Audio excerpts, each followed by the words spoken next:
I didn't tell you that I changed the reservation time, and since you didn't show up, I got on the train first. I could hear a woman laughing while sitting next to my husband, Harry, on the phone.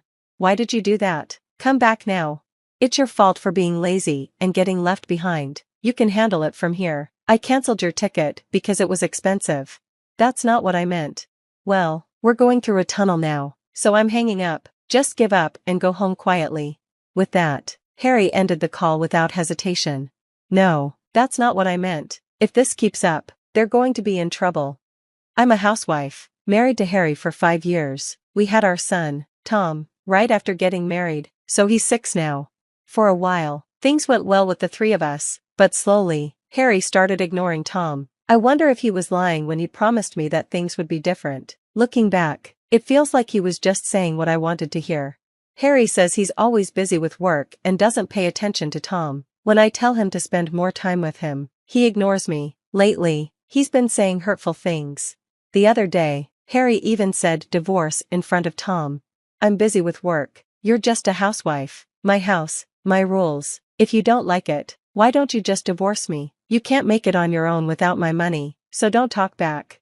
I wanted to argue, but as a housewife, I didn't have the right to. If I argued back, it might really lead to a divorce. Honestly, I've thought about divorcing him many times, but I never went through with it because of our son.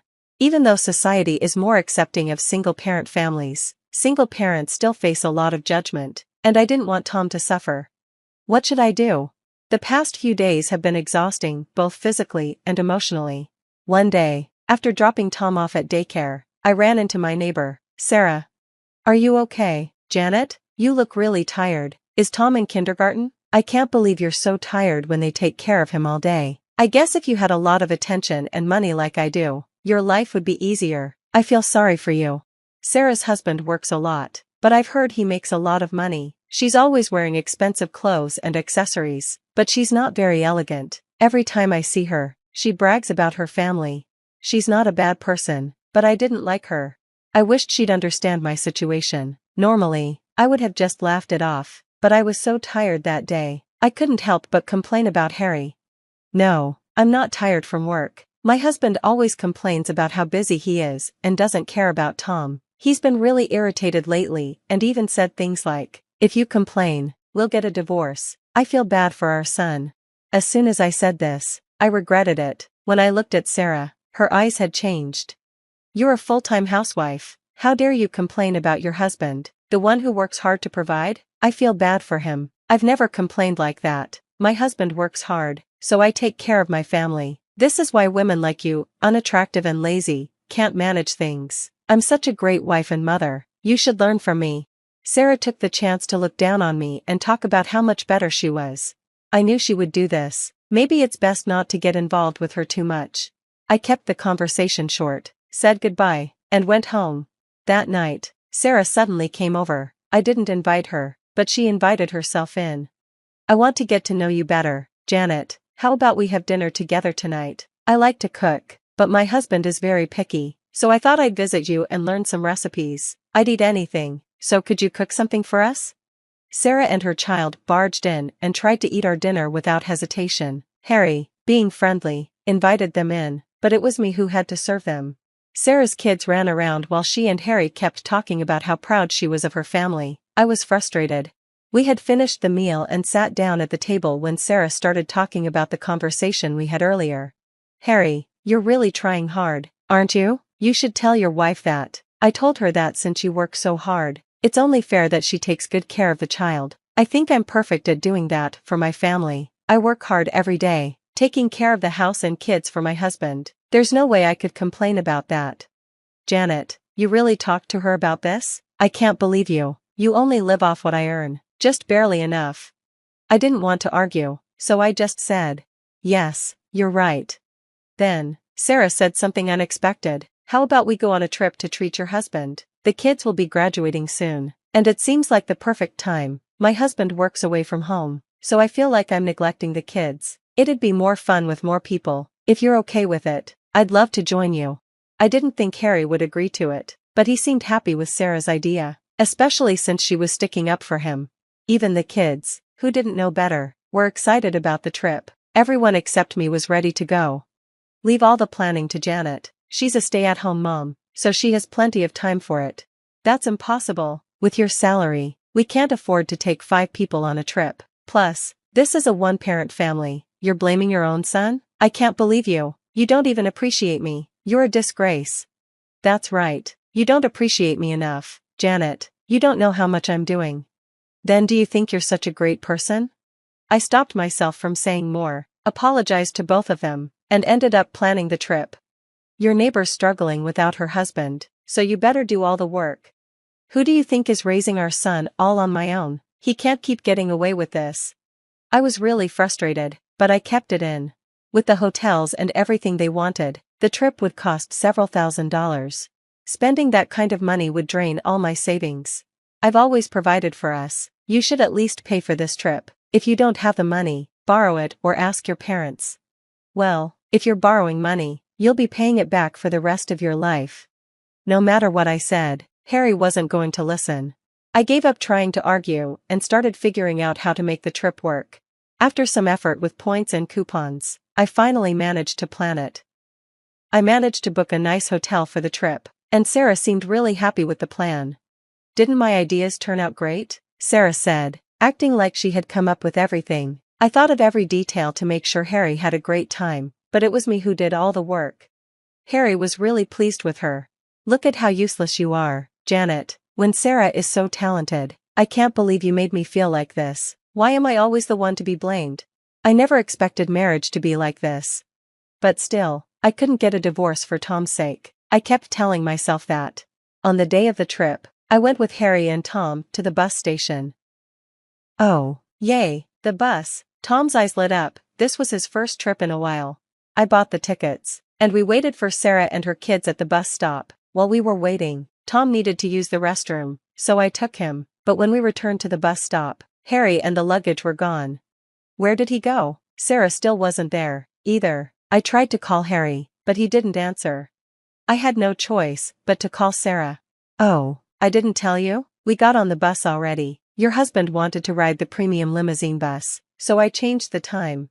I asked Sarah to give the phone to Harry so I could talk to him, and when my annoyed husband picked up, he said, "Honestly, you and Tom are annoying. I'm going to enjoy my trip with Sarah, who understands me. I'll meet up with you later, so just wait for me." I tried to talk to him, but he quickly hung up. Sorry, I guess we can't go on the trip we were excited about. I'm really sorry. Tom, always kind, said, "It's okay, Mommy, I'm happy because you're here." His words almost made me cry.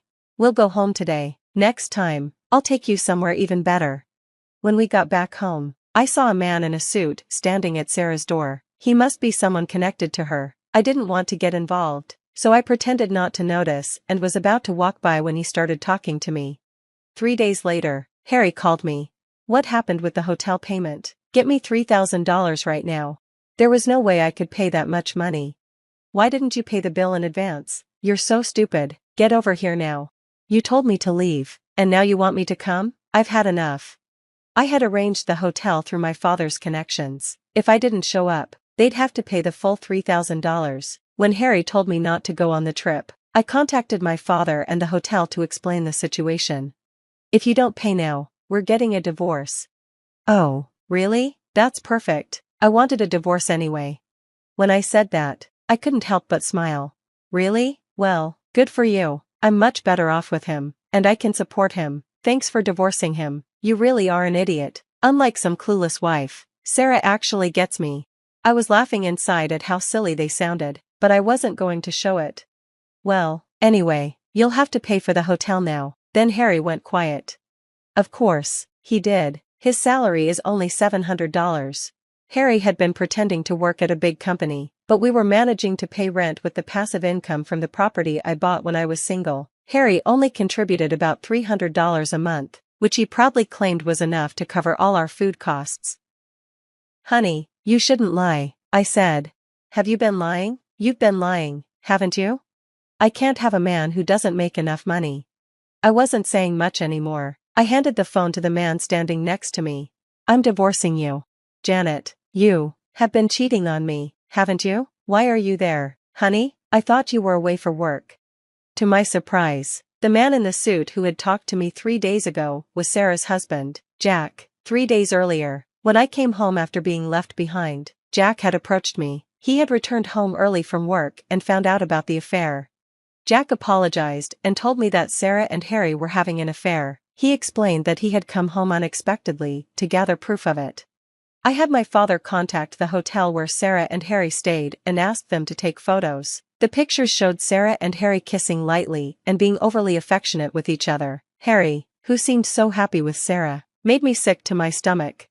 I already had the divorce papers Harry had thrown at me, signed by him, because he had threatened divorce before.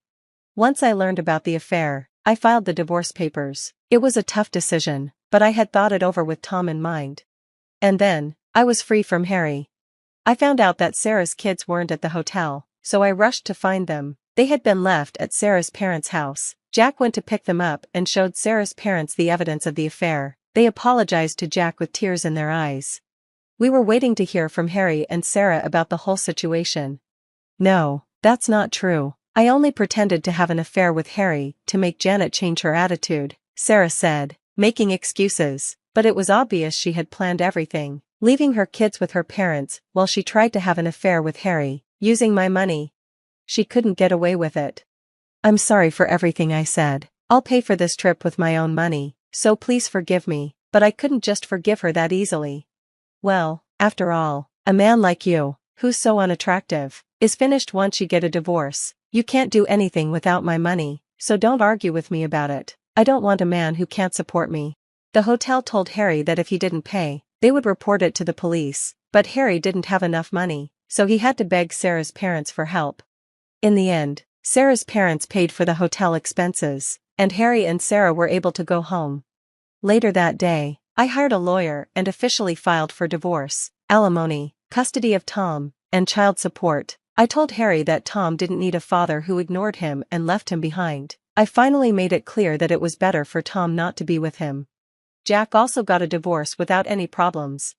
Sarah, who didn't want to let Jack go, tried to stay in the house, but he had already moved his important things out while she was cheating. So, he left with the kids and later filed for divorce through a lawyer. Since Sarah wasn't working, she couldn't afford the rent, and eventually got evicted. She had to move back to her parents' house, where they tried to teach her a lesson. As for me, I was finally at peace. I could live with Tom without any worries. I invited Jack and his kids to stay at the hotel. Life felt so much better now. Tom and I were much happier than when Harry was around. I looked at the kids, smiling, and thought to myself, I wish this life could last forever. The shrill ring of the phone pierced the quiet of our kitchen, making me jump. I wiped my hands on my apron and answered, expecting to hear Bennett's voice. Instead, my mother-in-law's saccharine tone oozed through the receiver. "Miranda, darling," Claire cooed, "I'm hosting a little family gathering next weekend. I'd love for you to sing for us." My stomach clenched. In the 15 years I'd been married to Bennett, Claire had never once asked me to perform. "Sing?" I echoed, my voice barely above a whisper. "Oh, yes," she continued, her words dripping with false enthusiasm. "Everyone's always going on about your voice. I thought it was high time we all heard it." I gripped the phone tighter, my knuckles turning white. "That's unexpected," I managed. Claire's laugh tinkled like breaking glass. "Don't be modest, dear. It'll be lovely. Sophie can accompany you on the piano. I've been giving her lessons, you know." My free hand clenched into a fist. Of course, I knew. Claire had been monopolizing my daughter's weekends for months now, all under the guise of quality time with Grandma. "I'll have to check with Bennett," I said, trying to keep my voice steady.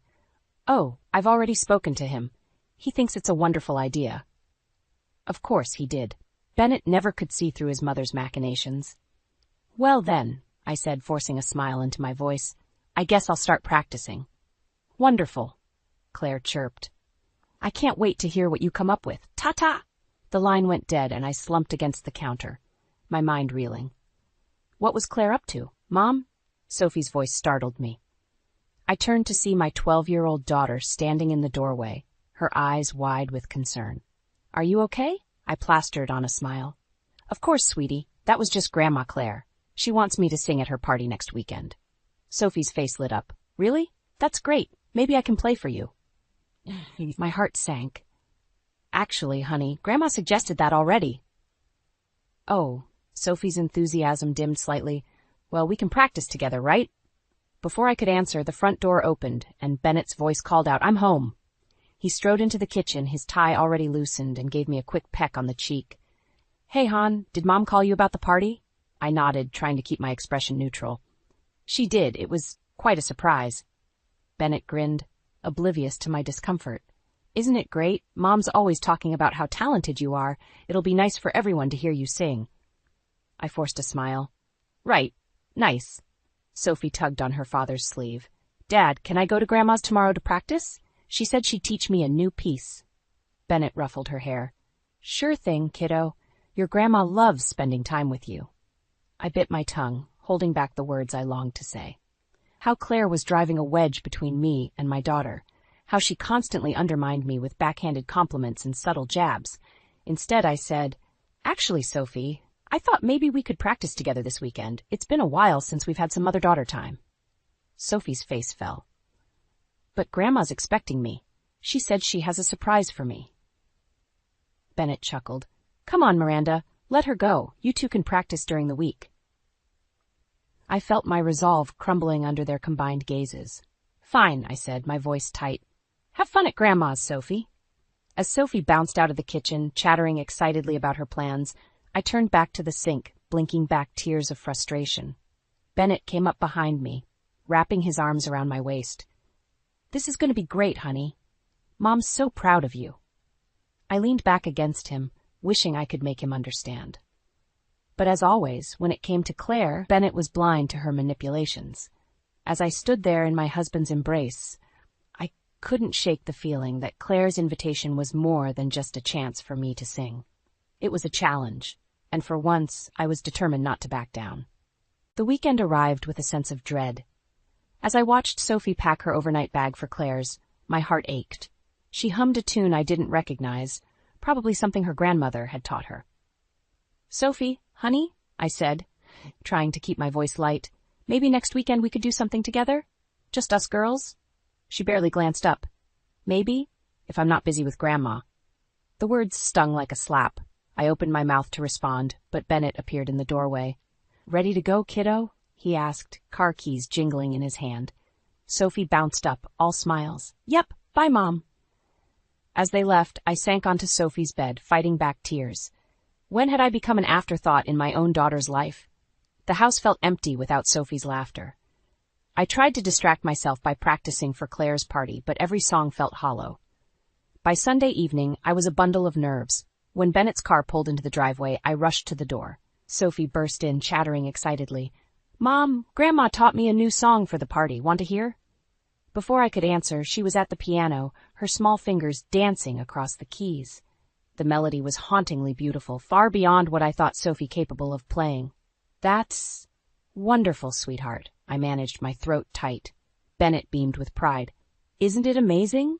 Mom's really brought out Sophie's talent." I nodded, not trusting myself to speak. As Sophie continued to play, I retreated to the kitchen, busying myself with dinner preparations. Bennett followed me. "Hey, you okay?" I took a deep breath. "Bennett, don't you think Claire's been monopolizing Sophie lately?" He frowned. "What do you mean? She's just being a good grandmother. But every weekend and now this party." I trailed off, unsure how to express my fears without sounding paranoid. Bennett's expression softened. "Miranda, Mom's just trying to help. You know how busy you've been with work. She's giving Sophie something special." I bit back a retort. How could I explain that what Claire was giving Sophie was a wedge between us? The week crawled by, each day bringing us closer to Claire's party. I tried to connect with Sophie, but she was always rushing off to practice with her grandmother. By Friday, I felt like a stranger in my own home. Saturday morning dawned bright and clear. As we drove to Claire's, my stomach churned with anxiety. Bennett reached over and squeezed my hand. "You'll be great," he said, misreading my tension. Claire's house was already bustling when we arrived. She greeted us at the door, all smiles and air kisses. "Miranda, darling," she cooed, "I can't wait to hear you sing. I do hope you've prepared something appropriate." I forced a smile. "Of course, Claire. I wouldn't want to disappoint." As we moved into the living room, I overheard Claire whispering to another guest. Such a shame. All that potential wasted on silly pop songs. My cheeks burned. I looked for Sophie, hoping for a friendly face, but she was already at the piano, surrounded by admiring relatives. Claire clapped her hands, calling for attention. "Before we begin, I have a special treat. Sophie has prepared a piece to play for us. Sophie, darling?" My daughter nodded, her face serious as she began to play. The room fell silent, enraptured by the music. I watched, a mix of pride and pain swirling in my chest. This was my daughter, yet I felt no connection to her talent. As Sophie finished, the room erupted in applause. Claire swept forward, enveloping Sophie in a hug. "Wasn't she marvelous?" Claire gushed. "Such talent, it must skip a generation." The room tittered with laughter. I stood frozen, the implied insult hanging in the air. Bennett, oblivious as always, joined in the applause. In that moment, watching Claire bask in my daughter's reflected glory, something inside me snapped. This wasn't just about a party or a song. This was war, and I was done playing nice. The days following Claire's party were a blur of tension and barely concealed anger. I tried to talk to Bennett about Claire's behavior, but he brushed off my concerns, chalking it up to family dynamics. It was clear I was on my own in this battle. One afternoon, as I was folding laundry in Sophie's room, I stumbled upon a crumpled piece of paper tucked under her bed. Curiosity got the better of me, and I smoothed it out. My heart sank as I read the childish scrawl, "Things Grandma Claire says about Mom." 1. Mom doesn't understand real music. 2. Mom wastes her talent on silly songs. 3. Mom is jealous of my piano skills. 4. Mom doesn't support my dreams like Grandma does. The list went on, each point a dagger to my heart. I sank onto Sophie's bed, the paper trembling in my hands. How long had Claire been poisoning my daughter against me? Just then, Sophie burst into the room. Her eyes widened when she saw what I was holding. "Mom, that's private," she cried, snatching the paper from my hands. I took a deep breath, trying to keep my voice steady. "Sophie, honey, we need to talk about this. These things Grandma's been saying." "They're true," Sophie interrupted, her face flushing. "Grandma says you're just jealous because I'm better at music than you ever were." The words hit me like a physical blow. I struggled to find a response, but Sophie was already storming out of the room, slamming the door behind her. I sat there, stunned, as the full weight of Claire's manipulation settled over me. She hadn't just been trying to win Sophie's affection. She'd been actively turning my daughter against me. That evening, as Bennett and I were cleaning up after dinner, I decided to make one last attempt to open his eyes. "Bennett," I began cautiously, "I found something in Sophie's room today. A list of things your mother's been saying about me." He frowned, pausing and drying a plate. "What kind of things?" I recounted some of the items on the list, watching his face carefully. To my dismay, I saw more confusion than concern. "Are you sure you're not misinterpreting?" he asked. "Mom can be blunt sometimes, but I'm sure she doesn't mean any harm."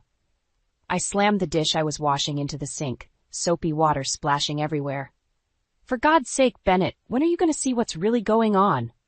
Before he could respond, Sophie appeared in the doorway, her face pale. "Is this about my recital?" I turned confused. "What recital?" Sophie's eyes darted between Bennett and me. "The one at school next week? Grandma's been helping me prepare a special song." My heart sank. How had I not known about this? "Sophie, why didn't you tell me?" She shrugged, not meeting my eyes. "Grandma said it would be a nice surprise for you." I felt the last thread of my composure snap. "A surprise? Your grandmother has no right to." "Miranda," Bennett cut in, his voice sharp. "That's enough. You're upsetting Sophie." I looked at my daughter, saw the tears welling in her eyes, and felt my anger deflate, replaced by a bone-deep weariness. "I'm sorry, sweetie. Of course, I'd love to hear you sing at your recital." Sophie nodded, then fled back to her room. Bennett gave me a disappointed look before following her. Left alone in the kitchen, I leaned against the counter, my mind racing. The recital. It was the perfect opportunity to show Sophie and Bennett that I wasn't the villain Claire had painted me to be. To prove that I could support my daughter's talents without Claire's interference.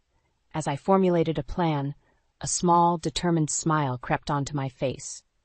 Claire thought she had won, but the final act was yet to come, and this time I would be the one writing the score. The day of Sophie's recital arrived, and my nerves were frayed to breaking point. I'd spent the week trying to connect with Sophie, but she remained distant, always rushing off to practice with Claire.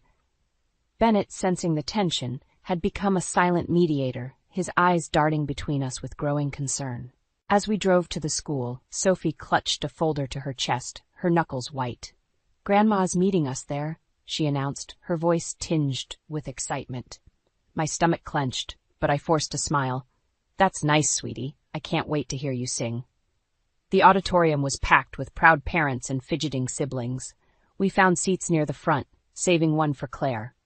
I scanned the crowd, my heart racing when I spotted her sweeping down the aisle, resplendent in a designer suit. "There's my star!" Claire exclaimed, embracing Sophie. She barely acknowledged me with a curt nod. As the lights dimmed, I leaned over to Sophie. "Break a leg, honey, I love you." She smiled weakly, then hurried backstage. Claire settled into her seat, a smug expression on her face. The recital began, a parade of nervous children stumbling through simple melodies. Then Sophie stepped onto the stage. My breath caught in my throat. She looked so grown up, so poised. The piano intro began, and Sophie started to sing. Her voice, clear and sweet, filled the auditorium. I felt tears prick my eyes, overwhelmed with pride. But as the song progressed, my pride turned to confusion, then dismay. The lyrics were unfamiliar, the melody complex. This wasn't a children's song, it was an aria from a famous opera. I glanced at Claire, who was beaming triumphantly. She caught my eye and whispered, "I thought Sophie deserved a real challenge, not some silly pop tune." Anger flared in my chest. This was what Claire had been secretly preparing? A piece far beyond Sophie's years, designed to showcase Claire's teaching rather than Sophie's natural talent? As Sophie hit a particularly difficult passage, her voice wavered. I saw panic flash in her eyes. Without thinking, I stood up, my own voice rising to support hers. Our voices blended, steadying Sophie and carrying her through to the end. The audience erupted in applause. Sophie's face lit up as she spotted me, relief and joy shining in her eyes. For a moment it was just us, mother and daughter, connected by music. Then Claire was on her feet, rushing to the stage. "Oh, darling, you were marvelous," she gushed, pulling Sophie into a hug. "I knew you could do it." I watched, my moment of connection shattered, as Claire basked in the audience's admiration. Bennett touched my arm. "That was amazing, Miranda. I had no idea you could sing like that." Before I could respond, Sophie broke free from Claire's embrace and ran to me. "Mom, did you hear? We sang together." I hugged her tightly. "We did, sweetheart. You were wonderful." Claire's voice cut through our moment. "Sophie, dear, come take a photo with Grandma. We must commemorate your triumph." Sophie hesitated, looking between Claire and me. I saw the conflict in her eyes, the pull of Claire's influence warring with our rekindled connection. In that moment, I made a decision. I wouldn't let Claire steal this from me, from us. "Actually," I said, my voice steady, "I think Sophie and I should take a picture together first. After all, we did just perform an impromptu duet." Claire's face darkened. "Now, Miranda, don't be selfish. Sophie's performance was the result of my teaching, and—" "No," Sophie interrupted, her voice small but firm. "I want a picture with Mom first." The shock on Claire's face mirrored my own surprise. As Sophie pulled me towards the stage, I caught sight of Bennett's expression, a mix of confusion and dawning realization. Standing there with Sophie, surrounded by applauding parents and beaming children, I felt a shift. The battle lines had been drawn, and for the first time I wasn't standing alone. As the camera flashed, capturing our smiling faces, I knew the war with Claire was far from over. But now I had hope, and I had my daughter back. The aftermath of Sophie's recital brought a fragile peace to our household. Sophie, buoyed by our duet, began seeking me out for impromptu singing sessions. It was like a balm to my wounded heart, but I knew Claire wouldn't give up so easily. One evening, as I was preparing dinner, Bennett approached me with a hesitant smile. "Miranda, I've been thinking. Maybe we should have a family dinner this weekend. Invite Mom over, try to clear the air." I nearly dropped the knife I was holding. "Clear the air? Bennett, your mother has been—" "I know," he interrupted, surprising me. "I've been noticing things. But she's still family. We need to address this head-on." Reluctantly, I agreed. Perhaps this was my chance to confront Claire with Bennett as a witness. The night of the dinner arrived, tension thick in the air. Claire swept in, all smiles and false warmth. "Miranda, darling, how lovely to see you taking an interest in homemaking again." I bit my tongue, forcing a smile. As we sat down to eat, Claire dominated the conversation, regaling us with tales of her musical accomplishments. I caught Sophie's eye across the table, seeing a flicker of doubt in her expression. "You know," Claire said, helping herself to more wine, "I've been thinking. Sophie's talent is truly exceptional. She needs proper nurturing. I've spoken to a friend who runs an elite music academy. They're willing to offer Sophie a scholarship, but it would mean her living with me during the week." The room fell silent. I felt as if all the air had been sucked out of my lungs. "Absolutely not," I said, my voice barely above a whisper. Claire's eyes narrowed. "Now, Miranda, Miranda, don't be selfish. This is about Sophie's future." "Selfish?" I explained, years of pent-up frustration pouring out. "You're the one who's been manipulating my daughter, turning her against me." "Mom, Grandma, please don't," pleaded, her eyes wide with distress. Bennett stood up, his face pale. "Maybe we should all calm down and—" "No, Bennett." I cut him off. "It's time we address this. Your mother has been systematically undermining me, poisoning Sophie against me, and you've been too blind to see it." Claire's facade cracked, her voice turning cold. "How dare you? I've only ever wanted what's best for Sophie. Unlike you, who's content to let her talent wither while you chase your own faded dreams." The words hit me like a physical blow. I saw Sophie's face crumple, tears welling in her eyes. In that moment, I knew I had to do something drastic. I couldn't let this continue. "Enough," I said, my voice steady despite the trembling in my hands. "Claire, I challenge you. At the next family gathering, we'll both perform. Let everyone see who's really the talented one in this family." Claire's eyebrows shot up, a smirk playing at her lips. "My dear, are you sure you want to embarrass yourself like that?" "Mom, what are you doing?" Sophie whispered, her eyes wide. I met Claire's gaze, unflinching. "I'm dead serious, unless you're afraid to accept." A tense silence fell over the room. Bennett looked between us, bewildered. Sophie clutched her napkin, her knuckles white. Finally, Claire nodded, a predatory gleam in her eye. "Very well, Miranda, if that's what it takes to settle this nonsense once and for all, I accept your challenge." As Claire swept out of the house, leaving a wake of stunned silence, the full weight of what I'd done crashed over me. I just challenged a former piano major to a musical duel in front of our entire family. But as I looked at Sophie's face, a mix of worry and something that looked like hope, I knew I couldn't back down. This was my chance to reclaim my daughter's respect, to show her the strength of her mother's love. I excused myself and retreated to our bedroom, my mind racing. I had 2 weeks to prepare for the performance of my life. As I sat on the edge of the bed, my hands shaking, I realized this wasn't just about music anymore. This was about saving my family. With a deep breath, I reached for my old songbook. It was time to remind everyone, including myself, of who Miranda really was. The day of the family gathering arrived, my stomach a knot of nerves. I'd spent every spare moment practicing, determined to show Claire and everyone else what I was truly capable of. As we drove to the venue, a rented hall for the occasion, Sophie's excited chatter filled the car. "Mom, are you nervous? Grandma's been practicing all week, too." I forced a smile. "A little, sweetie, but I'm mostly excited to sing for everyone." Bennett squeezed my hand. "You'll be great, Miranda. Both of you will."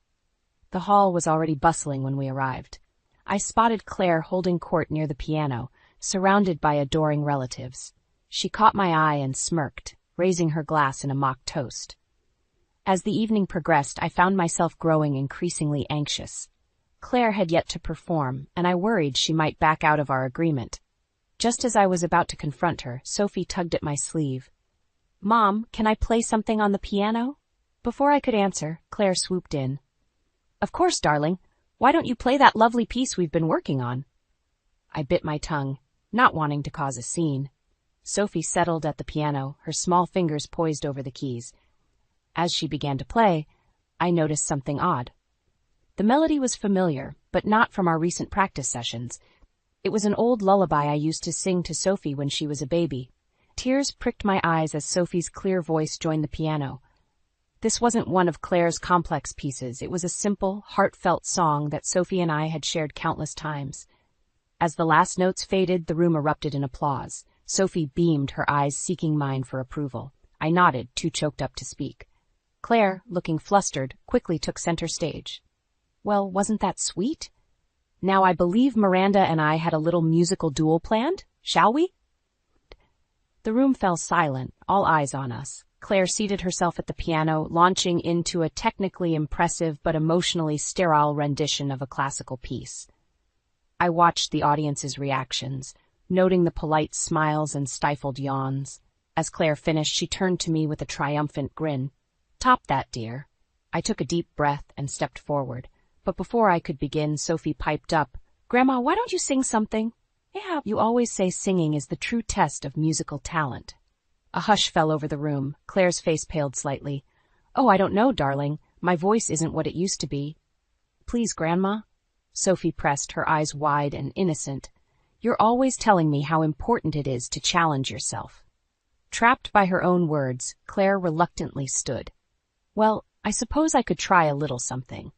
What followed was painful to watch. Claire's voice, thin and wavering, struggled through a simple folk song. She hit several wrong notes, her face growing redder with each mistake. The audience shifted uncomfortably, avoiding eye contact. As Claire trailed off, visibly shaken, I felt a mix of triumph and pity. This was my moment. I could humiliate her as she had done to me so many times. But looking at Sophie's confused face, I knew that wasn't the right path. Instead, I stepped forward and began to sing the lullaby Sophie had played earlier. My voice, strong and clear, filled the room. I saw recognition dawn in the eyes of my family members. This was the real me, the singer they had known before Claire's influence had diminished me. As I sang, I locked eyes with Claire. Her expression was a mix of shock, anger, and something else. Was it respect? The room was silent except for my voice, everyone transfixed. Just as I reached the final verse, Sophie joined in, her sweet voice blending perfectly with mine. We finished the song together, our voices intertwining in perfect harmony. The applause was deafening. Sophie threw her arms around me, laughing and crying at the same time. I hugged her tightly, feeling years of tension melt away. But as I looked up, I saw Claire storming out of the room, her face a mask of fury. Bennett followed her, his expression torn. I realized then that while I might have won this battle, the war was far from over, and the next confrontation would determine the future of our family once and for all. The aftermath of the family gathering was like the calm before a storm. Sophie clung to me, her eyes shining with newfound admiration, while Bennett oscillated between pride in my performance and concern for his mother. Claire had vanished, leaving a wake of whispers and speculation.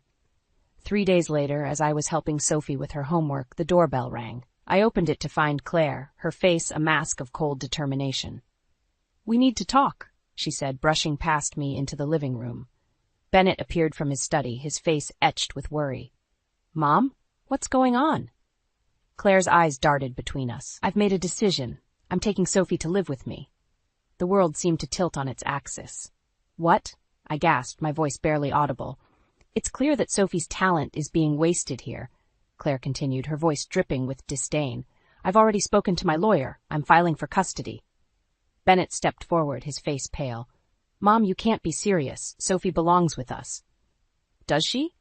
Claire's eyes narrowed. With a father too blind to see what's best for her, and a mother who's more concerned with her own faded dreams than her daughter's future? Something inside me snapped. Years of pent-up frustration and anger burst forth like a dam breaking. "How dare you?" I shouted, my hands shaking. "You've been poisoning Sophie against me for years, manipulating her, trying to steal her away. And for what? To relive your own glory days through her." Claire recoiled, shock flashing across her face before it hardened again. "I've only ever wanted what's best for Sophie. Unlike you, Miranda, I can see her true potential." "Stop it!" Sophie's voice cut through the tension. We all turned to see her standing in the doorway, tears streaming down her face. Just stop fighting." I moved to comfort her, but she backed away. "Sophie, honey." "No," she cried. "I'm tired of all the secrets and the mean words. Grandma, why did you tell me Mom doesn't love me as much as you do?"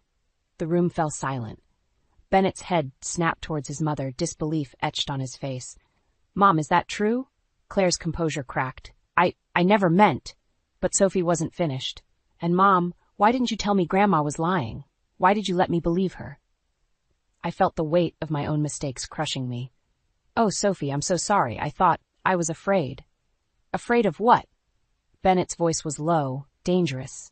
Miranda, how long has this been going on? I took a deep breath, knowing this was the moment of truth. For years, Bennett, your mother has been undermining me, turning Sophie against me. I tried to tell you, but you never wanted to see it. Bennett's face crumpled. I didn't want to believe it. Mom, how could you? Claire's facade finally shattered. I was trying to protect Sophie. Miranda's not good enough for this family. She never was.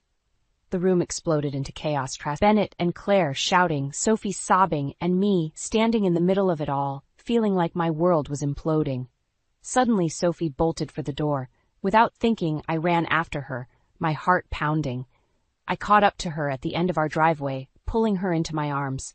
Sophie, please, I begged, my voice breaking. I love you so much. I'm so sorry for everything. She clung to me, her small body shaking with sobs. I don't want to go with Grandma. I want to stay with you and Dad. I held her tighter, looking back at our house where Bennett and Claire's silhouettes were visible through the window, still arguing. In that moment, I knew we'd reached a turning point. Everything I'd fought for, everything I loved, hung in the balance. As I stood there, my daughter in my arms and my family in turmoil, I realized that the next few moments would determine the course of our lives forever. It was time to fight not just for myself, but for the future of our family, and this time I wouldn't back down. I stood in our driveway, holding Sophie close, when Bennett emerged from the house. His face was a storm of emotions, anger, confusion, and a dawning realization that seemed to age him before my eyes. Miranda, he called, his voice hoarse. Sophie, please come back inside. We need to talk about this as a family. I hesitated, looking down at Sophie. Her tear-stained face was resolute. Only if Grandma leaves, she said, her voice small but firm. Bennett nodded, turning back to the house. We followed, my heart pounding with each step. As we entered the living room, Claire stood by the window, her posture rigid with defiance. Claire, I said, surprised by the steadiness in my voice, I think it's time for you to go. She whirled around, her eyes flashing. You can't dismiss me from my son's house. It's our house, Mom, Bennett interjected, his tone weary but determined. And right now, we need to be alone with our daughter. Claire's face crumpled, the mask of superiority finally shattering. Bennett, surely you can't believe these ridiculous accusations? Everything I've done has been for this family. No, Grandma, Sophie spoke up, her voice stronger now. It was for you. You wanted me to be like you, not like me or Mom. A heavy silence fell over the room. Claire looked from face to face, searching for an ally and finding none. Finally, her shoulders sagged in defeat. I never meant to cause such pain, she whispered, tears welling in her eyes. I only wanted the best for Sophie. The best for Sophie is to have a mother who loves her unconditionally, I said, my voice gentle but firm. Not one who tries to mold her into someone else's image. Bennett stepped forward, placing a hand on his mother's shoulder. Mom, I think it's best if you give us some space. We'll call you when we're ready to talk again. Claire nodded, her usual poise completely shattered. As she gathered her things and left, the tension in the room seemed to leave with her. We sat together on the couch, Sophie nestled between Bennett and me. For a long moment, no one spoke. Then Bennett broke the silence. I owe you both an apology, he said, his voice thick with emotion. I should have seen what was happening. I should have protected you. I reached across Sophie to take his hand. We all made mistakes, Bennett. What matters now is how we move forward. Sophie looked up at us, her eyes wide. Are we going to be okay? I hugged her close, feeling Bennett's arm encircle us both. Yes, sweetheart. We're going to be more than okay. We're going to be happy. Over the next few weeks, we began the process of healing. Bennett and I had long, honest conversations about the years of tension and misunderstandings. We decided to start family therapy, determined to build a stronger foundation for our relationships. Sophie blossomed without the weight of Claire's expectations. We encouraged her to explore her own interests, whether that was music, art, or anything else that sparked her passion. As for me, I rediscovered my love for singing, not for accolades or approval, but for the pure joy it brought me. I started giving small performances at local cafes, with Bennett and Sophie cheering me on from the front row. Claire remained on the periphery of our lives. We didn't cut her off entirely, but we set clear boundaries. Over time, she began to see the damage her actions had caused. It was a slow process, but gradually she started to change. 1 year after that fateful confrontation, we hosted a small gathering at our home. As I stood in our backyard watching Bennett flip burgers on the grill and Sophie play with her cousins, I felt a profound sense of peace. Claire approached me, her demeanor hesitant. "Miranda," she said softly, "I want you to know, I'm truly sorry for everything. You're a wonderful mother and a talented woman. I was wrong to ever make you feel otherwise." I looked at her, seeing not the formidable adversary of the past year, but a woman who had lost her way and was trying to find it again. "Thank you, Claire," I replied. "That means a lot." As we stood there, an impromptu sing-along broke out among the kids. Without thinking, I joined in, my voice blending with theirs. To my surprise, Claire began to sing too. Our eyes met, and for the first time, I saw genuine warmth in her smile.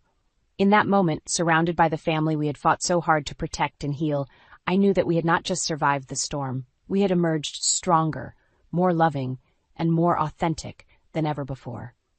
And that, I realized, was the sweetest victory of all. The needle slips through the fabric with practiced ease, each stitch a tiny rebellion against the chaos swirling around me. The community center hums with excited chatter as dozens of women work on their quilts for the annual charity auction. I'm supposed to be teaching them, but right now, I can barely keep my own hands steady. "Brooklyn, honey, are you feeling all right?" Emma's voice cuts through my concentration. "You look pale." I force a smile, though the fluorescent lights above seem to spin. "I'm fine, just need some water." That's when I hear his voice, Michael, cutting through the background noise like a knife. He's not supposed to be here. This is my sanctuary, my escape. But there he stands in his perfectly pressed suit, phone in hand, talking loudly enough for everyone to hear. No, you don't understand. I never loved her. It was always about maintaining appearances. The whole marriage was a facade. The room goes quiet. Every head turns. The quilt slips from my fingers as my world narrows to a pinpoint. I try to stand, but my legs won't cooperate. The floor rushes up to meet me. "Someone help her!" Emma calls out. But Michael just laughs. That hollow, cruel sound I've grown to hate. Classic Brooklyn, always with the dramatics. This is exactly why I couldn't stay. Everything's always about her. I'm Brooklyn, and this is the moment my life shatters into 1,000 tiny pieces, like shards of broken glass scattered across the community center floor. Through the fog of humiliation, I hear gasps and whispers. Feel hands helping me up. See concerned faces swimming in and out of focus. But all I can focus on is Michael, standing there with that smirk I once found charming. "You didn't have to do this here," I managed to say, my voice barely above a whisper. "Where else would I find you? You're always at these pathetic little sewing circles." He waves his hand dismissively at the half-finished quilts. "Playing teacher to a bunch of housewives when you could have been something more. I tried to help you aim higher, but you never listened." Rachel, my best friend, steps between us. "Get out, Michael. You've done enough damage." "Damage!" He laughs again. "I've done her a favor. Now she can stop pretending she's happy playing small-town craftsman. Maybe she'll finally grow up." The room spins again, but this time it's not from weakness. It's rage. Pure, molten rage that burns through the shock and hurt. I grab the edge of the table, steadying myself. "You want to talk about pretending?" My voice comes out stronger than I expect. "How about pretending to be a decent human being for the past 8 years? He steps closer, lowering his voice. "Don't make this uglier than it needs to be. I've already arranged to sell the house. Your things will be packed and moved to your parents by Friday." "You what?" The words hit like physical blows. "That's our house. You can't." "Actually, I can. Check the paperwork, sweetheart. It's all perfectly legal." Emma appears at my side with a glass of water, but I wave it away. The room has stopped spinning. Everything is crystal clear now. "This isn't over," I tell him. His smile doesn't reach his eyes. It was over long before today. I just finally had the courage to admit it. He turns to leave, then pauses. Oh, and Brooklyn? Don't bother trying to contest anything. My lawyers are better than any you could afford on a sewing teacher's salary. As he walks out, leaving stunned silence in his wake, something inside me shifts. The hurt is still there, but underneath it, something darker takes root. Something that whispers of justice and vengeance. I look around at the unfinished quilts, each one representing hours of careful planning and precise execution.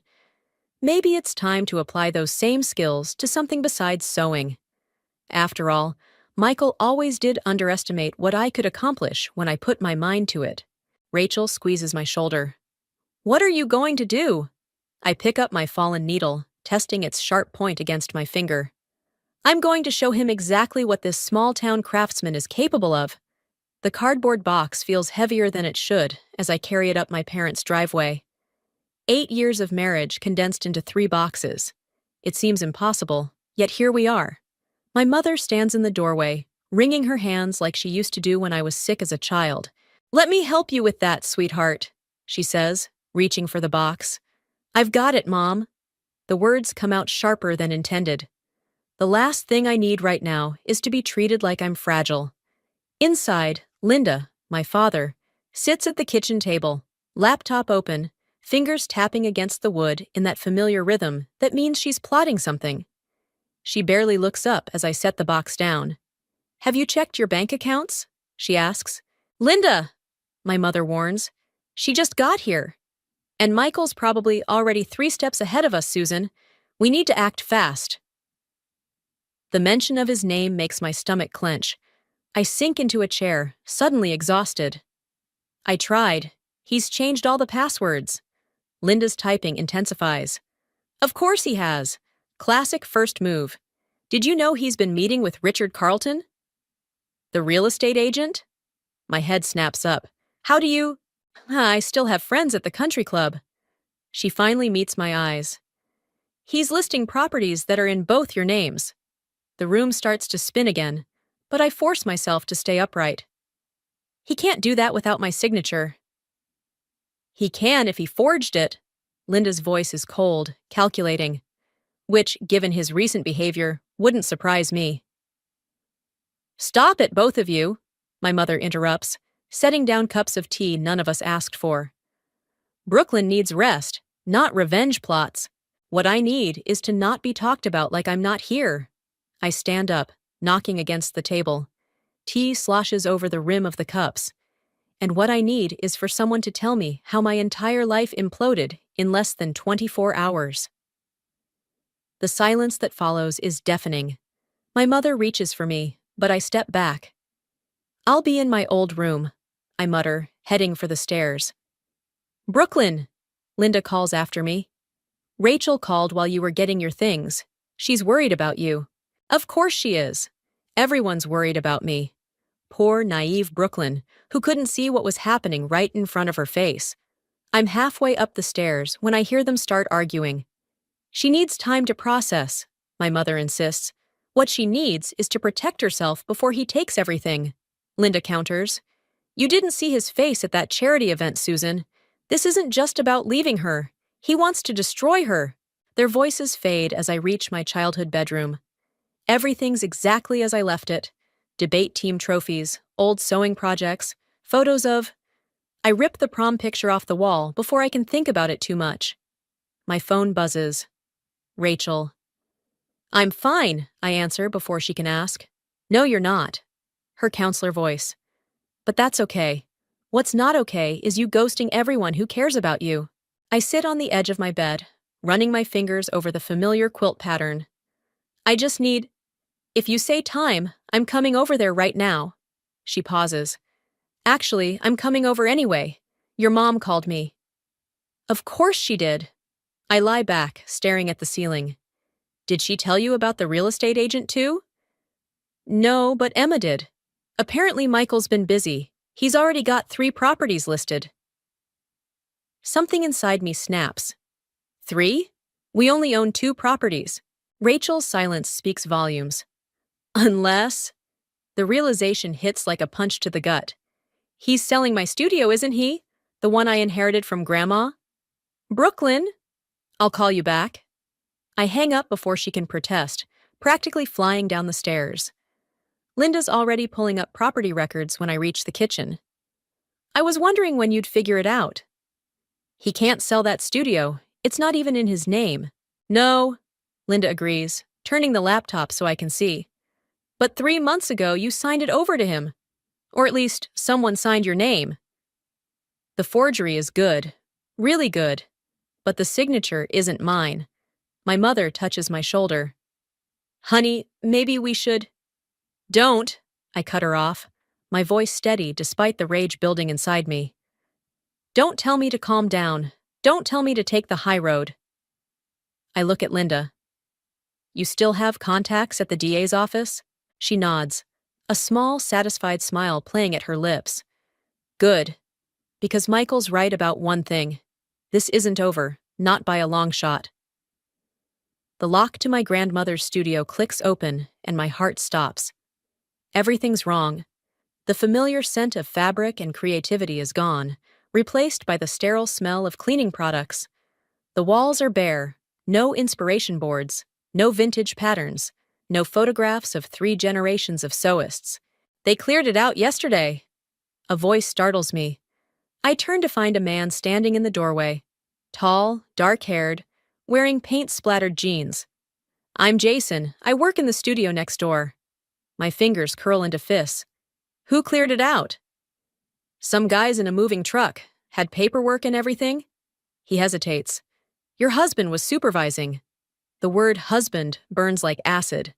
Ex-husband. Right, sorry. Jason steps inside, hands in his pockets. They took everything except this.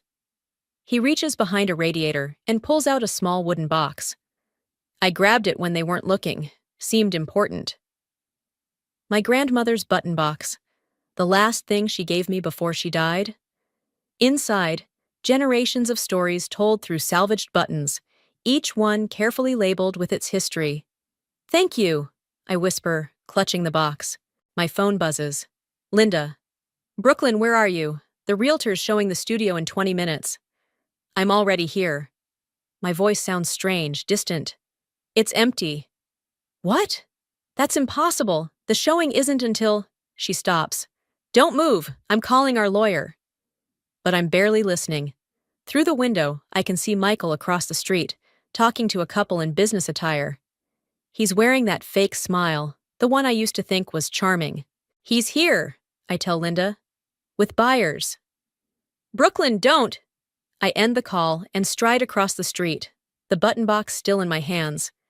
Jason calls after me, but I keep walking. Prime location, completely renovated, Michael's saying. The previous tenant was running some kind of craft business, but... Craft business? The box feels heavy in my hands. Is that what you're calling my grandmother's legacy? The couple looks uncomfortable. Michael's smile doesn't waver. Brooklyn, this is a private showing. Private?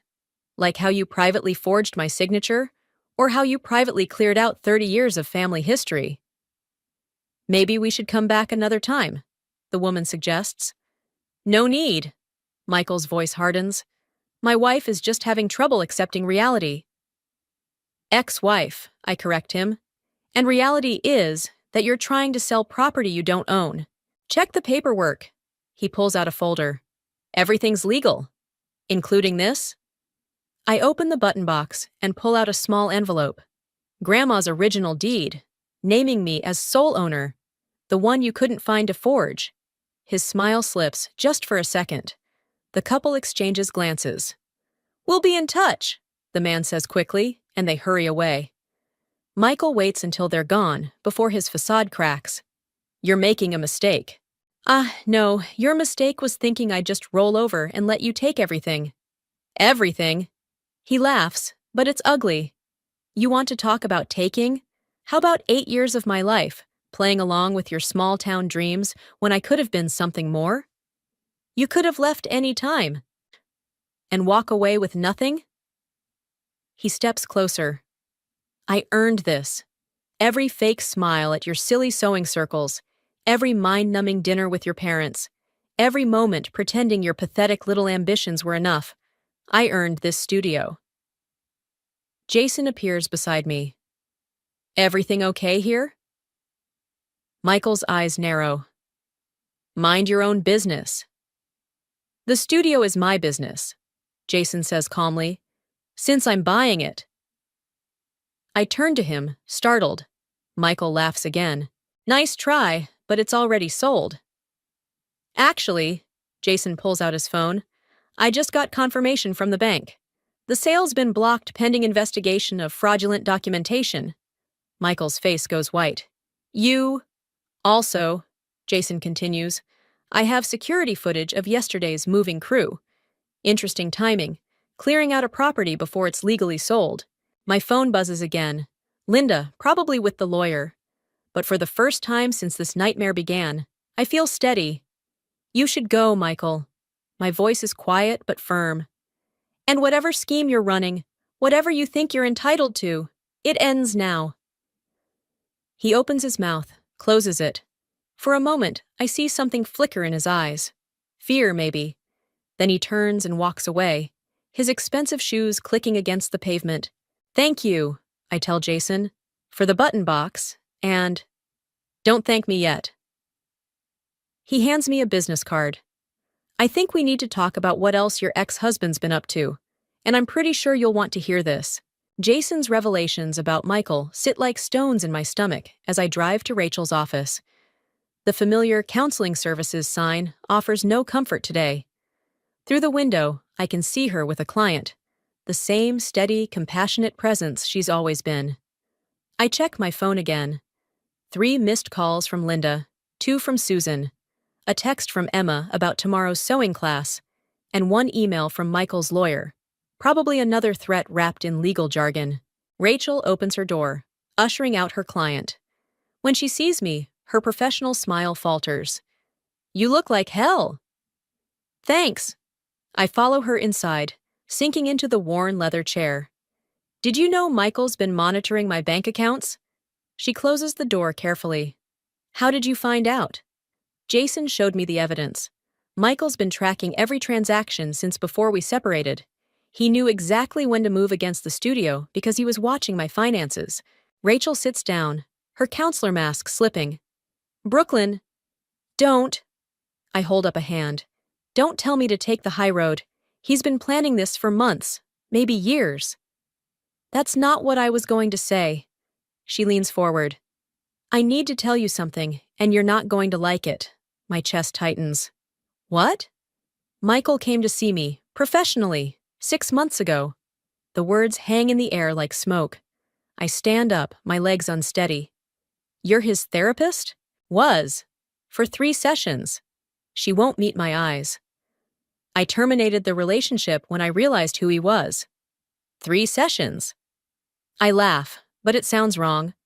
While you were helping me plan my future, you were counseling my husband? Ex-husband, she corrects softly. And I couldn't tell you. Ethics. Ethics. The word tastes bitter. He's destroying everything I care about, and you're worried about ethics. Brooklyn, sit down, please. She waits until I do. There's more. During those sessions, Michael talked about things, plans. I couldn't say anything directly, but I tried to warn you. Memory hits like a slap. All those careful questions about financial independence, the suggestions to document everything, the urgent recommendations to change my passwords. You knew. My voice sounds distant.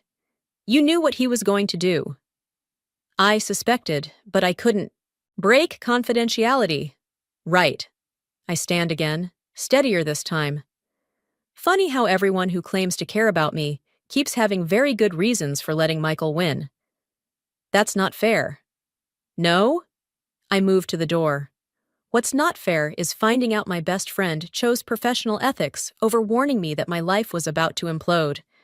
Where are you going? To do what I should have done from the start. My hand tightens on the doorknob.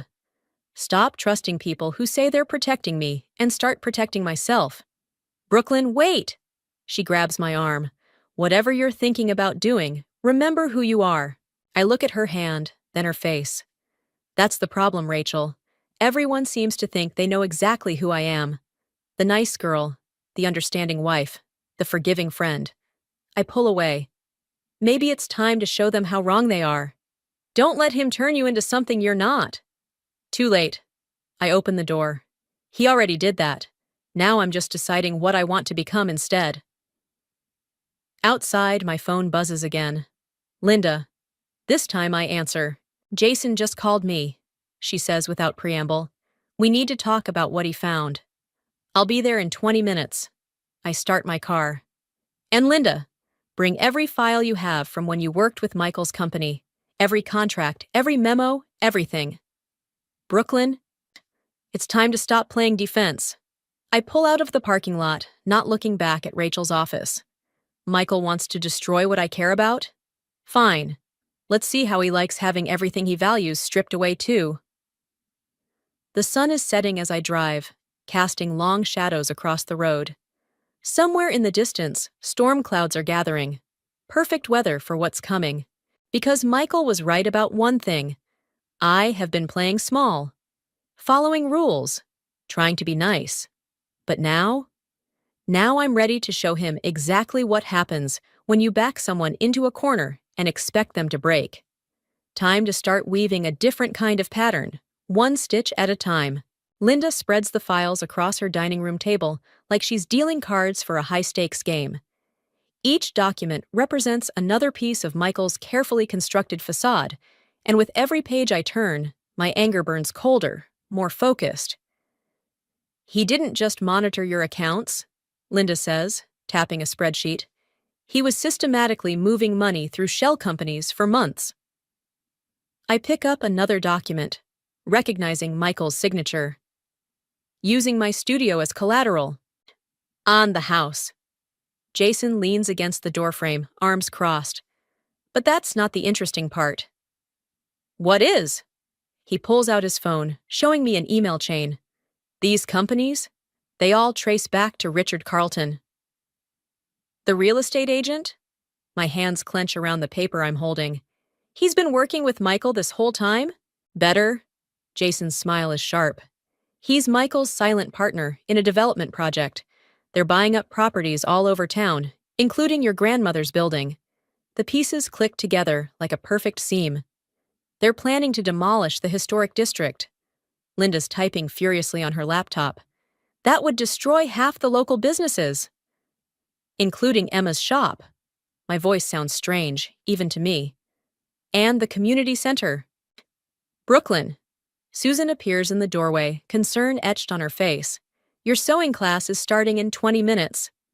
I'd forgotten. Tuesday night beginners class, where I teach people how to create something beautiful from scattered pieces. The irony isn't lost on me. Cancel it, Linda suggests, not looking up from her screen. No. I gather my things, an idea taking shape. That's exactly where I need to be. Jason raises an eyebrow. You're going to teach a sewing class now? I'm going to start pulling threads. I check my phone. 3 messages from Emma about tonight's attendance. Most of my students are connected to the historic district somehow, and they all love to talk. Understanding dawns on Linda's face.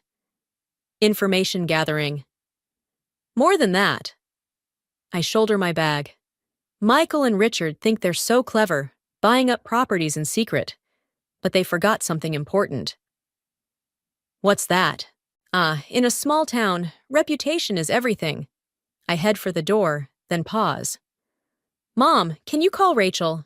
Tell her I need her to stop by the class tonight. After what she did? Susan frowns. Because of what she did. My smile feels dangerous. She wants to make things right. This is her chance. The community center is buzzing when I arrive. Emma meets me at the door, talking fast about missing supplies and changed schedules, but I barely hear her. I'm watching the women setting up their machines, sharing gossip and laughs, completely unaware that their businesses, their community, is about to be bulldozed. Ladies! I call out, and the room quiets. Change of plans tonight. Instead of starting that quilt pattern, I want to tell you a story about greed and betrayal, and 2 men who think they can destroy our town without anyone noticing. Rachel slips in the back door as I begin speaking. Her counselor mask is gone, replaced by something harder, more determined. She catches my eye and nods once. Message received. By the time I finish talking, the room is silent except for the hum of tension. These women, shop owners, mothers, pillars of the community, they understand exactly what's at stake.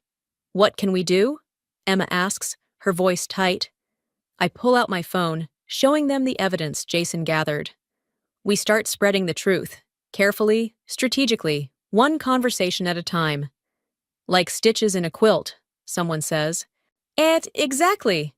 I look around the room, meeting each pair of eyes. Michael thinks he can erase us because we're just small-town craftspeople. Richard believes we'll roll over and sell because we don't understand real business. Rachel steps forward. They don't know what's coming, do they? No. I start distributing copies of the documents. They don't. As the women begin planning, their voices rising with purpose and anger, I feel something shift inside me. This isn't just about my revenge anymore. It's about protecting something bigger than myself. My phone buzzes. A text from Michael. We need to talk. Dinner tomorrow? I type back one word. Yes. Because sometimes the best way to destroy someone is to let them think they're winning. One careful stitch at a time, until the pattern is complete, and it's too late for them to see what you've been weaving all along.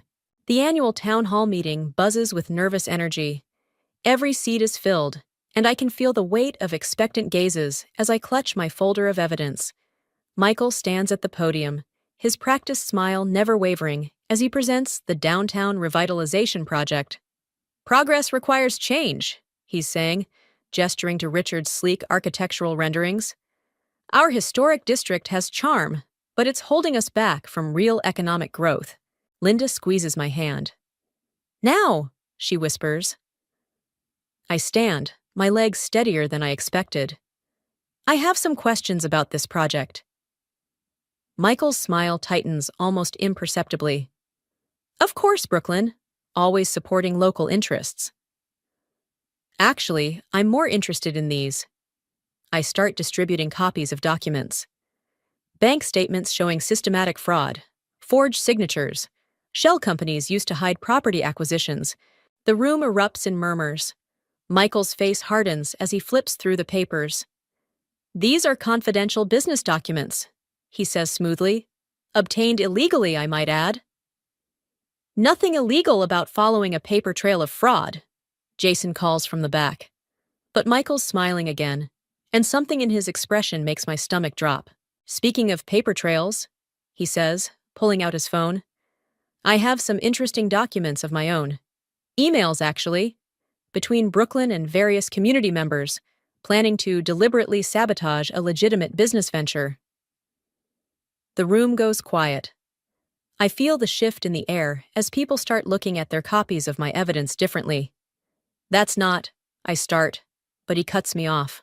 Conspiracy, defamation, tortious interference.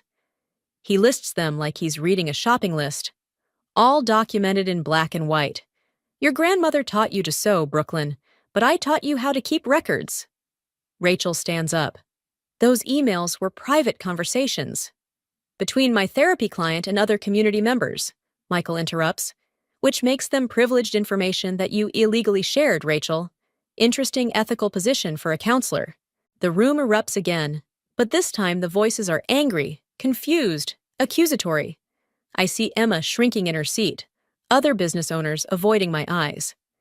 This isn't about emails, I say, fighting to keep my voice steady. It's about protecting our community. From what? Richard Carlton steps forward. From investment? Growth? Or just from your ex-husband moving on? You forged my signature, I snap. Prove it. Michael's voice is gentle, reasonable, without using illegally obtained documents or privileged communications. Prove any of it. The silence that follows is deafening. I look around the room, seeing doubt creep across faces that minutes ago were supportive. Linda starts to stand, but Michael's next words freeze her in place. Oh, and Linda, the board of directors would love to discuss how you accessed corporate files after your retirement. Tomorrow morning, perhaps? My carefully woven plan unravels thread by thread. Every ally I counted on is compromised, every piece of evidence tainted. Michael has turned my own tactics against me, making me look like exactly what he accused me of being: small, bitter, vindictive. This meeting is adjourned, the mayor announces, looking uncomfortable. Pending legal review of all materials presented. People file out quickly, avoiding eye contact. Rachel touches my shoulder as she passes, but doesn't speak. Even Jason slips away, his expression unreadable. "I'm sorry about this," Michael says quietly, gathering his things. "But you forced my hand. Again. How long?" My voice sounds hollow. "How long were you planning this?" "Since the day you chose that studio over the job offer I arranged in the city." He straightens his tie. "Small towns breed small minds, Brooklyn. I tried to help you think bigger. By destroying everything I care about? By showing you what real power looks like." He steps closer, his voice for my ears only. "Did you really think your little sewing circle could outmaneuver me? That your community would choose you over progress?" I stand there, surrounded by scattered papers and abandoned chairs, watching everything I thought I knew about strength and justice crumble around me. The historic district, my grandmother's legacy, my own reputation, all hanging by threads I can't seem to gather. "The demolition starts next week," Michael says from the doorway. "You might want to find a new hobby. I hear knitting is therapeutic." The door closes behind him, leaving me alone with the echoes of my failed revenge and one haunting question. What happens when the weapon you choose to fight with becomes the very thing that destroys you? The demolition crew arrives at dawn. I watch from across the street as they set up barriers around my grandmother's studio, their yellow vests bright against the gray morning. Michael stands with Richard, checking something on a tablet, looking more exhausted than triumphant. I grip my coffee cup tighter, remembering Rachel's last text. "He's been in therapy for months. Severe anxiety disorder. It might explain things." The cup trembles. I set it down. A small crowd gathers as the crew starts removing windows. Emma appears beside me, then Linda, then others from my sewing class. No one speaks. We just watch as they strip away decades of memories, piece by piece. "Quite a turnout," Michael says, suddenly behind me. "Come to witness progress?" I turn. The shadows under his eyes are deeper than yesterday, his usual polish cracking at the edges. "Why didn't you tell me?" "Tell you what?" "About the anxiety, the therapy." His face hardens. "Rachel had no right." "No, she didn't. Just like you had no right to forge my signature or steal my inheritance." "I didn't steal anything." His voice rises slightly. "I saved you from yourself, from this." He gestures at the building. "This obsession with living small." A crash makes us both jump. The first wall starts coming down. "You know what's funny?" I keep my voice steady. "I actually thought I was the weak one. That you were somehow stronger, smarter, better at life than me." "Brooklyn." "But strong people don't need to destroy others to feel powerful, do they?" His laugh sounds hollow. "Says the woman who tried to destroy me at the town hall?" "No." I step closer. "I tried to expose the truth. You're the one who made it about destruction." Another crash.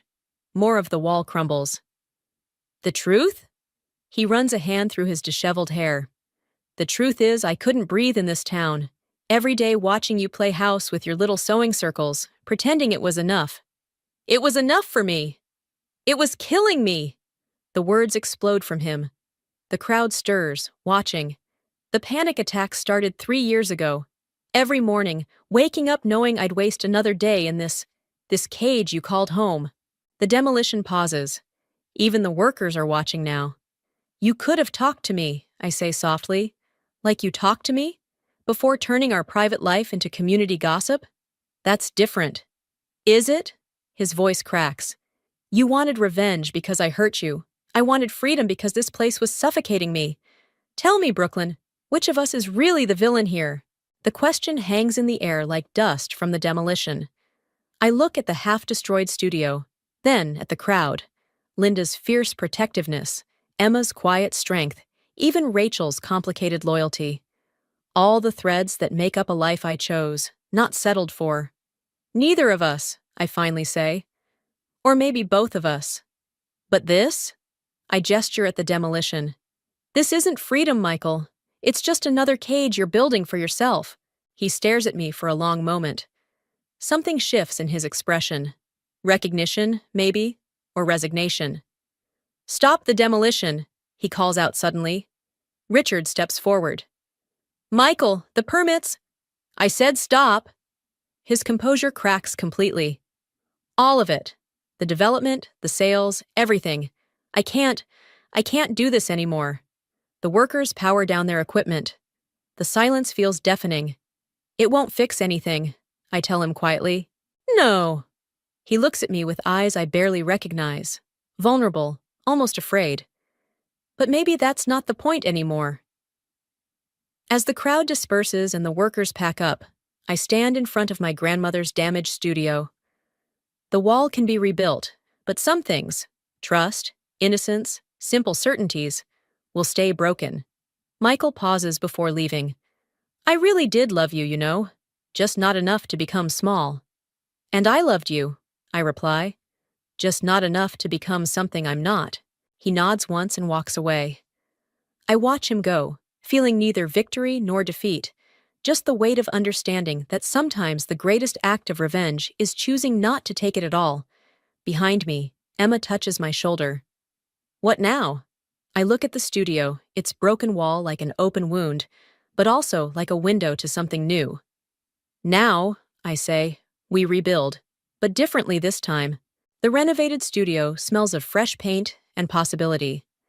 Sunlight streams through new windows, catching dust motes that dance like scattered memories. I run my hand along the workbench my grandmother installed decades ago, the only piece we managed to save from the demolition. The contractor says we can open next week, Emma says, setting down a box of supplies, though I still think Phoenix Studio is a bit on the nose. Sometimes obvious is good. I straighten a framed photograph.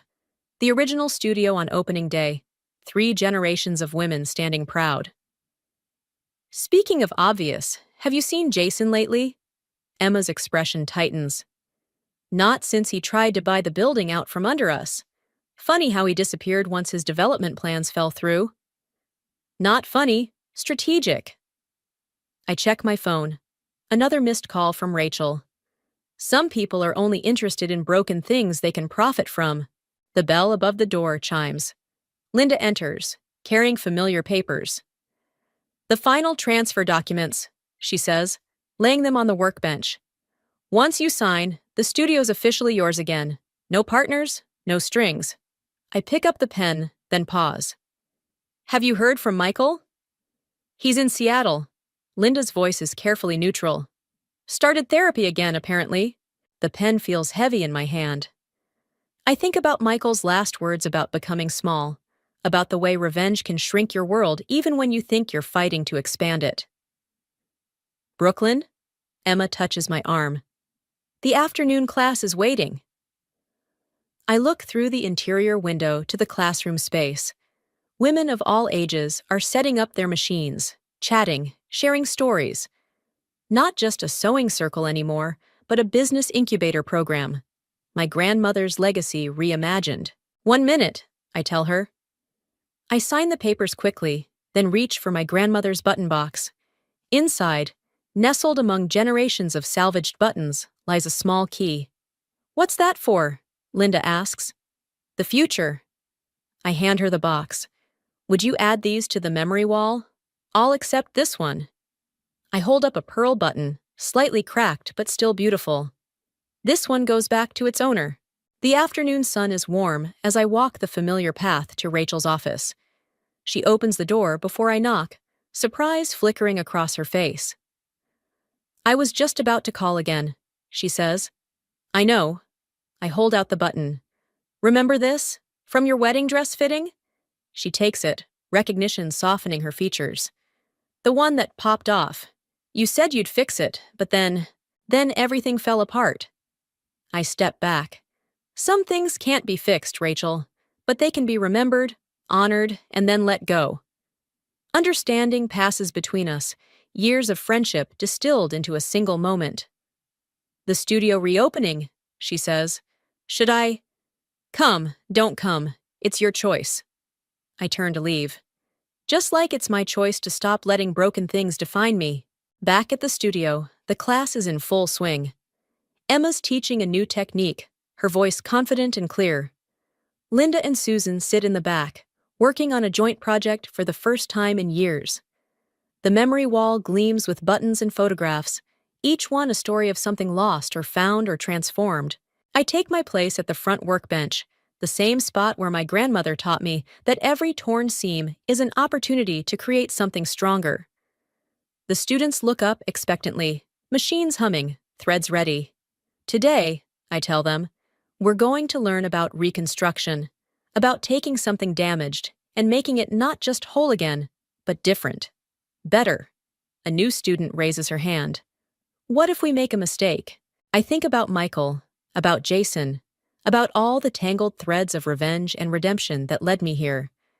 About how sometimes the strongest patterns emerge from unexpected breaks in the design. In sewing, like in life, I say, threading my needle, there are no mistakes, only alterations that show us who we really are. The late afternoon light catches the memory wall, making the buttons shimmer like stars. Each one a small, imperfect circle, like the path I took to get here, like the journey from vengeance to understanding, like the endless cycle of breaking and mending that makes up a life. I begin to sew, adding my own stitch to the endless pattern. The crystal wine glass shattered in my hand as the manila envelope hit the mahogany dining table. Blood trickled down my wrist, but I barely felt it. The pain was nothing compared to the humiliation burning through my chest as 20 pairs of eyes fixed on me. I'm Olive, and this was supposed to be just another Blake family Thanksgiving dinner. "What is this?" My voice came out steadier than I expected, though my fingers trembled as I reached for the envelope. "Divorce papers." Emerson's voice was flat, practiced. He'd rehearsed this moment, probably with his mother Eleanor watching approvingly from her throne-like chair at the head of the table. I thought it would be better to do this here, with family present. Better for whom? The question died in my throat as Cora, my sister-in-law, let out a poorly disguised snicker. She'd been waiting for this moment since the day Emerson and I got married. "You're serving me divorce papers at Thanksgiving dinner?" The words tasted like acid. The turkey and cranberry sauce on my plate suddenly looked obscene. "Well, darling," Eleanor's voice dripped with false sympathy, "we thought it would be easier this way. The family could provide emotional support." Allie, my best friend who'd insisted on coming with me this year, grabbed my hand under the table. Thank God she was here. "Emotional support?" I echoed, watching blood drip onto the pristine white tablecloth. "Like the emotional support you showed when you called my art glorified finger painting last Christmas." "Oh, come now," Cora chimed in, wine sloshing in her glass. "Let's not pretend your little hobby was ever going to amount to anything. Remember that gallery showing where nobody bought a single piece?" The room erupted in cruel laughter. Even the cousins I thought were on my side joined in. I looked at Emerson, searching for any trace of the man who'd once defended my passion for art, who'd helped me set up my studio in the guest house of this very estate. He wouldn't meet my eyes. "I think what everyone's trying to say," Eleanor continued, dabbing her mouth with a napkin, "is that it's time to face reality. You're not cut out for this family, Olive. We need someone more substantial." My hand brushed against my purse, where a folded document had been sitting for months. The deed to this very house, the Blake family estate, transferred to my name in a moment of drunken generosity by Emerson on our 5th anniversary. He'd forgotten about it by morning, but I'd quietly filed the paperwork. "You're right, Eleanor." I stood up slowly, letting the blood drip freely onto her precious tablecloth. "I'm not cut out for this family. I'm better than it." "Excuse me?" Emerson finally looked at me, his face flushing red. "Allie, would you mind driving me to the emergency room? I seem to have cut myself." I turned to the stunned faces around the table. "Oh, and Eleanor? You might want to get the tablecloth cleaned quickly. Bloodstains are such a nightmare to remove, almost as difficult as eviction notices." "Eviction notices?" Eleanor's fork clattered against her plate. What are you talking about? I smiled, feeling a strange calm settle over me. Happy Thanksgiving, everyone. Enjoy the turkey. It might be your last meal in this dining room. The silence that followed me out was deafening. As Allie helped me to her car, I heard the chaos erupting behind us. Raised voices, slamming doors, Emerson calling my name. Holy shit, Allie whispered as we pulled away from the estate. Are you okay? I watched the mansion shrink in the side mirror, its windows glowing warm and inviting. A facade, just like everything else about the Blakes. No, I answered honestly. But I will be. What did you mean about eviction notices? I pulled out the deed with my good hand, careful not to get blood on it. Remember when Emerson got drunk last year and started talking about how this house should belong to someone who actually appreciates its history? Allie's eyes widened as she glanced at the document. No way. Yes way. He signed over the deed that night. I've been sitting on it, wondering if I should tell him. I looked down at my bleeding hand. I guess now I know what to do with it. What are you thinking? The first genuine smile of the evening spread across my face. I'm thinking this place would make an excellent art gallery. After all, Eleanor always said this house needed more culture. As we drove toward the hospital, I felt something shift inside me. The humiliation was still there, but it was being replaced by something else, determination. They wanted to break me? Fine. But they'd forgotten one crucial detail. Sometimes the best art comes from broken things. 7 stitches, I announced, holding up my bandaged hand as I walked into Allie's apartment. The doctor said I'm lucky I didn't sever any tendons. Lucky isn't exactly the word I'd use for anything that happened today. Allie handed me a glass of wine, in a plastic cup this time. Your phone's been blowing up, by the way. 23 missed calls from Emerson. I sank into her plush couch, exhausted. Let him sweat. So, are we going to talk about the nuclear bomb you're sitting on? Allie curled up in her armchair, tucking her feet under her. That deed is serious business, Olive. I know. I took a long sip of wine. I already called Riley. The lawyer? When? From the hospital. She's coming over first thing tomorrow morning. I pulled out my phone and finally looked at the messages. Oh, this is Rich. Listen to what Cora just sent. How dare you embarrass our family like this? After everything we've done for you? Allie snorted. Everything they've done for you? Like what? Criticize your art? Exclude you from family photos? Make snide comments about your clothes? The memories flooded back unbidden. Remember last summer's garden party? When Eleanor told all her friends I was the cleaning lady because she was embarrassed to introduce me as her daughter-in-law? God, yes. And Emerson just stood there pretending not to hear. He always just stood there. My voice cracked slightly. 5 years of marriage, and he never once truly stood up for me. The doorbell rang, making us both jump. Allie peeked through the peephole and cursed. It's Emerson. Olive! His voice carried through the door. I know you're in there. We need to talk. I shook my head at Allie, who called out, She doesn't want to see you, Emerson. Go home. This is ridiculous. Something thudded against the door, probably his fist. You can't just threaten my family's home. That deed was a mistake, and you know it. I walked to the door, my heart pounding. A mistake? Like serving me divorce papers at Thanksgiving dinner was a mistake? That's different. I was trying to... To what? Humiliate me? Congratulations, mission accomplished. I pressed my bandaged hand against the door. But you know what's funny? While you were all laughing at my failed art career, I was quietly building something else. Something you didn't notice because you were too busy being ashamed of me. What are you talking about? My paintings might not sell, Emerson, but my art restoration business is doing just fine. I've been saving every penny, waiting for the right opportunity. I smiled, though he couldn't see it. Guess what? You just handed it to me. The silence on the other side of the door was deafening. Go home, I said finally. Talk to your lawyer. I'll be talking to mine. His footsteps retreated slowly, and I slumped against the wall. Art restoration business? Allie raised an eyebrow. Since when? Remember Francisco, my old art professor? I pulled out my phone and showed her my business website. He's been mentoring me for the past year. Turns out rich people will pay a fortune to have their family heirlooms restored. I've been working out of his studio. Allie scrolled through the site, her eyes widening. These are incredible. Why didn't you tell anyone? Because they never asked. I took my phone back.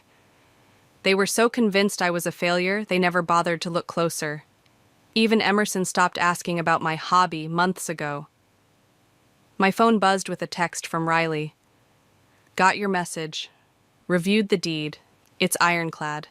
Meeting tomorrow at 9 a.m. to discuss options. Allie read the message over my shoulder. What exactly are you planning? I walked to the window, looking out at the city lights. That house has been a symbol of everything I'm not supposed to be. Everything the Blakes said I could never achieve. So I'm going to turn it into exactly what I am. An art gallery? Not just any gallery. I turned back to her, feeling more certain with every word. A restoration studio and gallery, a place where broken things become beautiful again, where the past gets a second chance to shine. They're going to fight you on this, Allie warned. Let them. I held up my bandaged hand. They've already drawn first blood. Now it's my turn. My phone buzzed again. Eleanor this time. You ungrateful little nobody. You have no idea what you're getting into. I showed the message to Allie, who whistled low. You know what this means, right? Yeah. I typed out a quick response. Actually, Eleanor, I do. See you in court.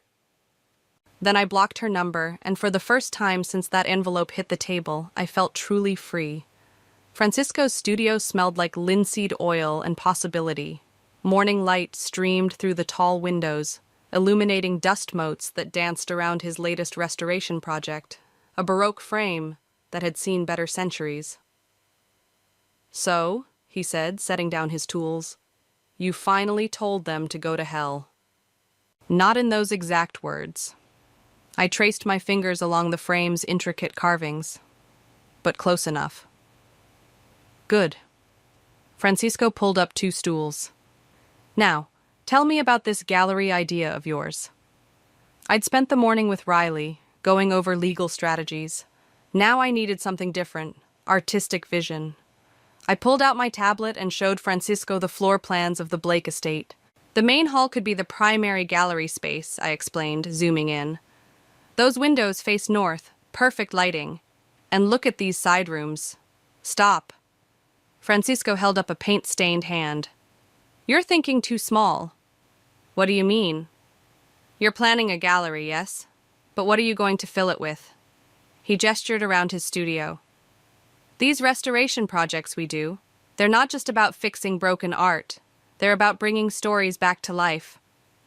Understanding dawned. You think I should showcase the restoration process itself? Exactly. His eyes lit up. Imagine, one wing shows the before pieces, damaged, forgotten works. Another shows the restoration in progress. And the main gallery? That's where you display the finished pieces in all their glory. Like a metaphor, I whispered. Breaking something down to build it back stronger. Now you're thinking like an artist. Francisco walked to a cabinet and pulled out a dusty canvas. Remember this? My throat tightened. It was my first attempted restoration. A landscape I'd nearly ruined before Francisco taught me the proper techniques. You were so afraid of making mistakes, he continued. But look at it now. The painting gleamed in the morning light, its colors more vibrant than the original artist had ever achieved. That's what I want, I said suddenly. I want to show people that broken things don't have to stay broken. That sometimes the restoration is more beautiful than the original. Francisco's phone buzzed. He glanced at it and frowned. Speaking of the Blakes, Eleanor's been calling me all morning. What? Why? Trying to convince me to talk you out of this. He chuckled. She offered to commission 3 pieces. What did you tell her? I told her I don't work with people who mock my best student. He squeezed my shoulder. Now, let's talk about your opening exhibition. My phone rang, Emerson's number. I declined the call. He's persistent, Francisco observed. He's desperate. The family lawyer probably told them how solid the deed is. I pulled out my sketchbook. But enough about them. I want to show you some ideas. Francisco stopped me again. Before you do, I have something for you. He disappeared into his storage room and returned with a large, covered canvas. I've been saving this for the right moment. He pulled off the sheet, and I gasped.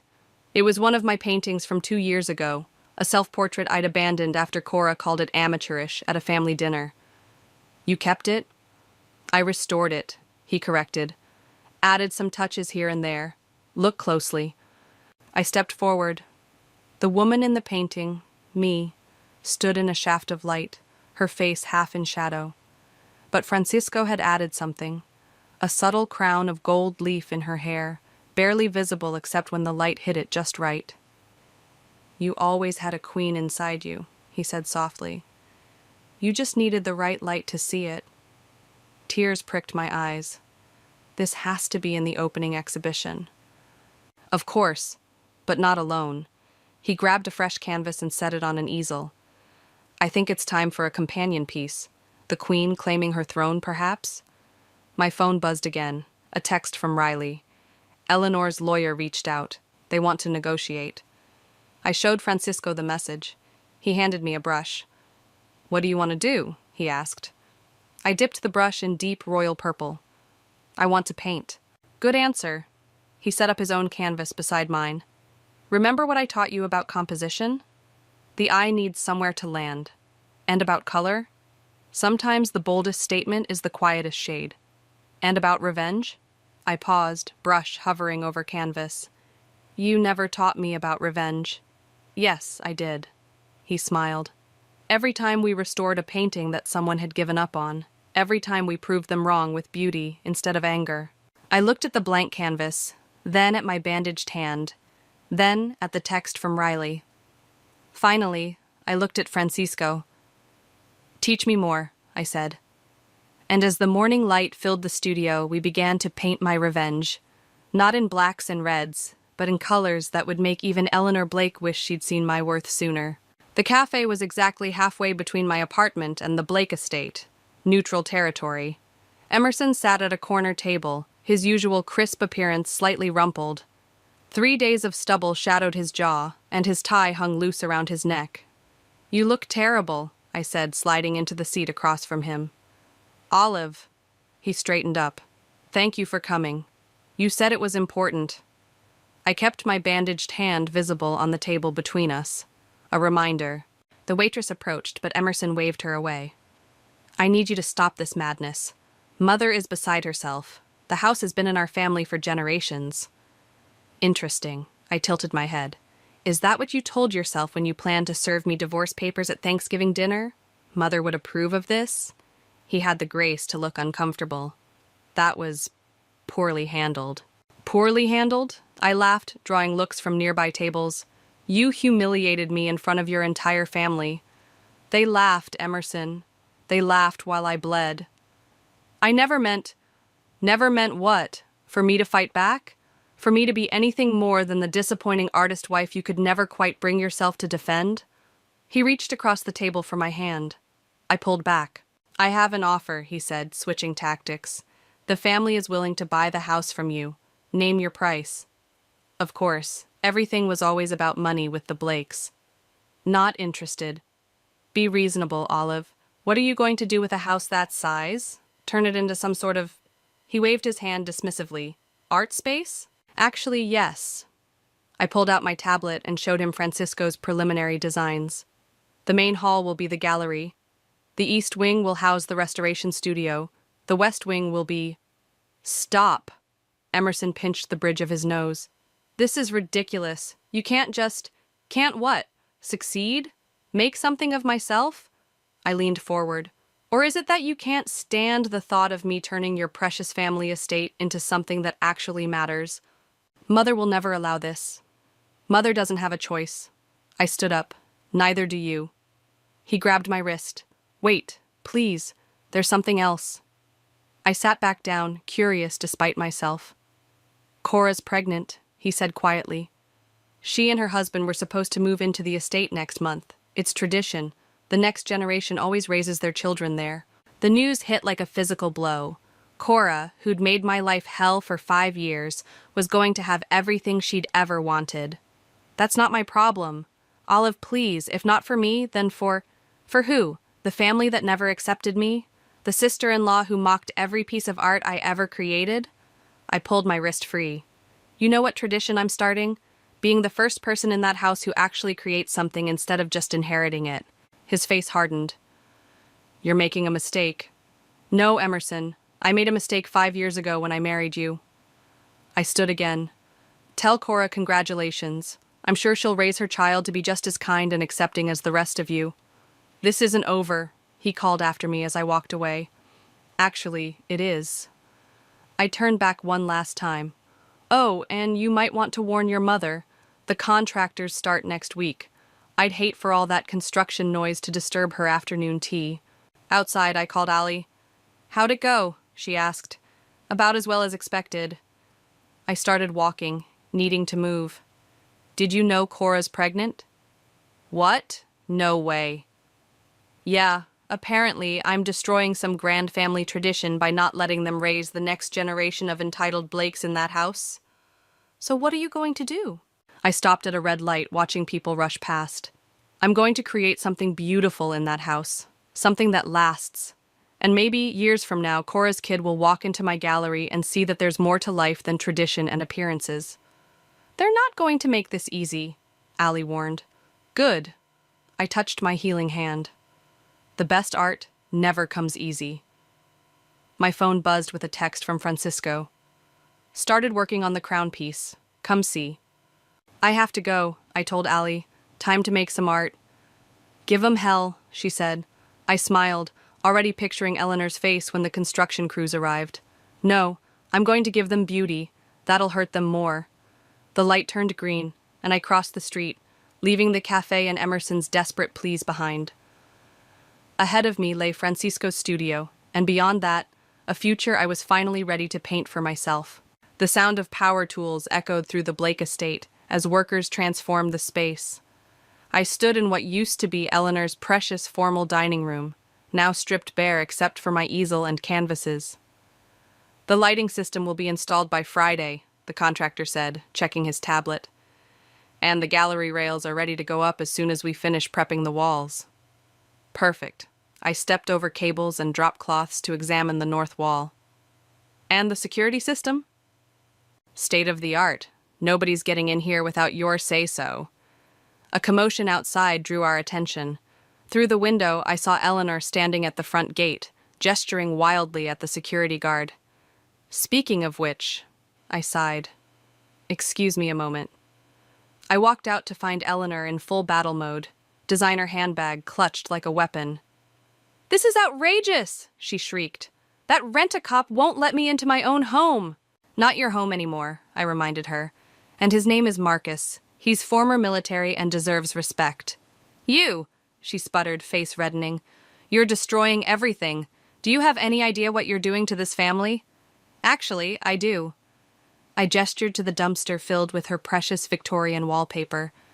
I'm giving this house a purpose beyond hosting your toxic dinner parties. How dare you? No, Eleanor, how dare you? I stepped closer. For 5 years, I tried to be good enough for your family. I smiled through your insults, endured your criticism, watched you turn my husband against me piece by piece. Emerson made his own choices. Yes, he did, and so did I. I pulled out my phone and showed her Francisco's latest Instagram post. My restoration of a damaged Renaissance Madonna, now gleaming with new life. The post had over 50,000 likes. What is this? This is what I've been doing while you were all laughing at my little hobby. Building a reputation, creating connections, proving that broken things can become masterpieces. A truck pulled up, carrying the custom gallery lighting. Eleanor watched, her perfectly manicured hands trembling. The opening is in 3 weeks, I continued. Critics from every major art publication will be here. They're particularly interested in my piece about family betrayal. You know, the one inspired by Thanksgiving? You wouldn't dare. Watch me. I nodded to Marcus, who stepped forward. Now, unless you'd like to be escorted off the property, I suggest you leave. I have work to do. As Eleanor stormed off, Francisco appeared beside me, carrying a fresh canvas. Nicely handled, he said. Ready to get back to work? Inside, I stood before my centerpiece, a massive triptych that dominated the main wall. The left panel showed a shattered wine glass, drops of blood-red wine frozen in mid-fall. The center panel was still in progress, a chaos of dark colors and sharp edges. The right panel remained blank. I can't figure out how to end it, I admitted, picking up my brush. Because you're not at the end yet. Francisco adjusted his glasses. The story's still unfolding. My phone buzzed. A text from Ali. OMG, you need to see this. She'd sent a link to Cora's social media post, a long rant about family loyalty and artistic sacrilege, complete with photos of the estate's ongoing transformation.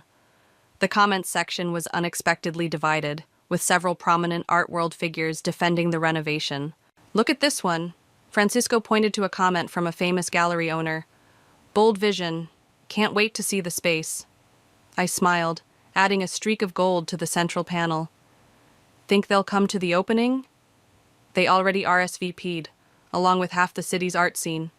He squeezed my shoulder. Your revenge is going viral, my dear. I stepped back, studying my work. The paint glistened, wet and alive, like an open wound healing into something beautiful. It's not just revenge anymore, I realized. It's resurrection. A crash from the foyer interrupted us. We rushed out to find one of Eleanor's old portraits had fallen, its frame cracked. Should we restore it? Francisco asked. I picked up the painting, running my fingers along its gilded frame. No, this one stays broken. Sometimes we need reminders of what we're leaving behind. I propped it against the wall, next to my supplies. A visual contrast between the old world and the new one I was creating. 3 weeks, Francisco mused. Think you'll be ready? I dipped my brush in paint, the color of dawn. I already am. They just don't know it yet. Returning to my triptych, I began to work on the final panel, finally seeing how it should end. Not with destruction or triumph, but with transformation. The moment when broken glass becomes a prism, scattering light in all directions. Behind me, the workers continued their symphony of renewal, and somewhere in the city, the Blakes plotted their next move. But here, in this room filled with possibility, I was already free. Opening night. The transformed Blake estate hummed with energy as hundreds of guests filtered through its renewed spaces. Crystal chandeliers cast warm light over exposed brick walls, and the scent of fresh paint mingled with expensive perfume. Is that the director from the Modern? Ali whispered, nudging me. And oh my God, there's that famous art critic from the Times. I smoothed down my black dress, designer, purchased with restoration money. Focus, Ali. Any sign of the Blakes? Not yet, but... She stopped mid-sentence. Scratch that. Eleanor just walked in, and she brought reinforcements. Eleanor swept through the front door like an avenging angel, Cora and Emerson flanking her. She wore funeral black, as if mourning her former home. Cora's baby bump was visible under her tight red dress. Deep breath. Francisco appeared at my elbow, champagne in hand. Remember, this is your night. I watched Eleanor's face as she took in the changes. Gone were her precious antique wallpapers and stuffy portraits. In their place, clean gallery walls displayed my work, a journey of destruction and rebirth told through art. Ladies and gentlemen, Francisco's voice carried across the crowd. If I could have your attention, please. It's time for our artist to say a few words. The room quieted. I stepped onto the small platform we'd set up, feeling hundreds of eyes on me. Eleanor's glare could have frozen hell. Thank you all for coming tonight, I began. This house has a long history of tradition. For generations, it stood as a symbol of legacy and inheritance. Today, it begins a new chapter. I gestured to the walls around us. Each piece you see tells a story of transformation, of taking something broken and making it not just whole again, but better. Different. True. The crowd murmured appreciatively. Several critics were taking notes. And now, I continued, I'd like to unveil the centerpiece of tonight's exhibition. 2 assistants pulled the black cloth from the triptych. Gasps echoed through the room. In the final panel, I'd painted what looked like thousands of shards of broken glass, each one catching and reflecting light differently, creating a kaleidoscope of color and possibility. "I call it Thanksgiving Grace," I said, looking directly at Eleanor.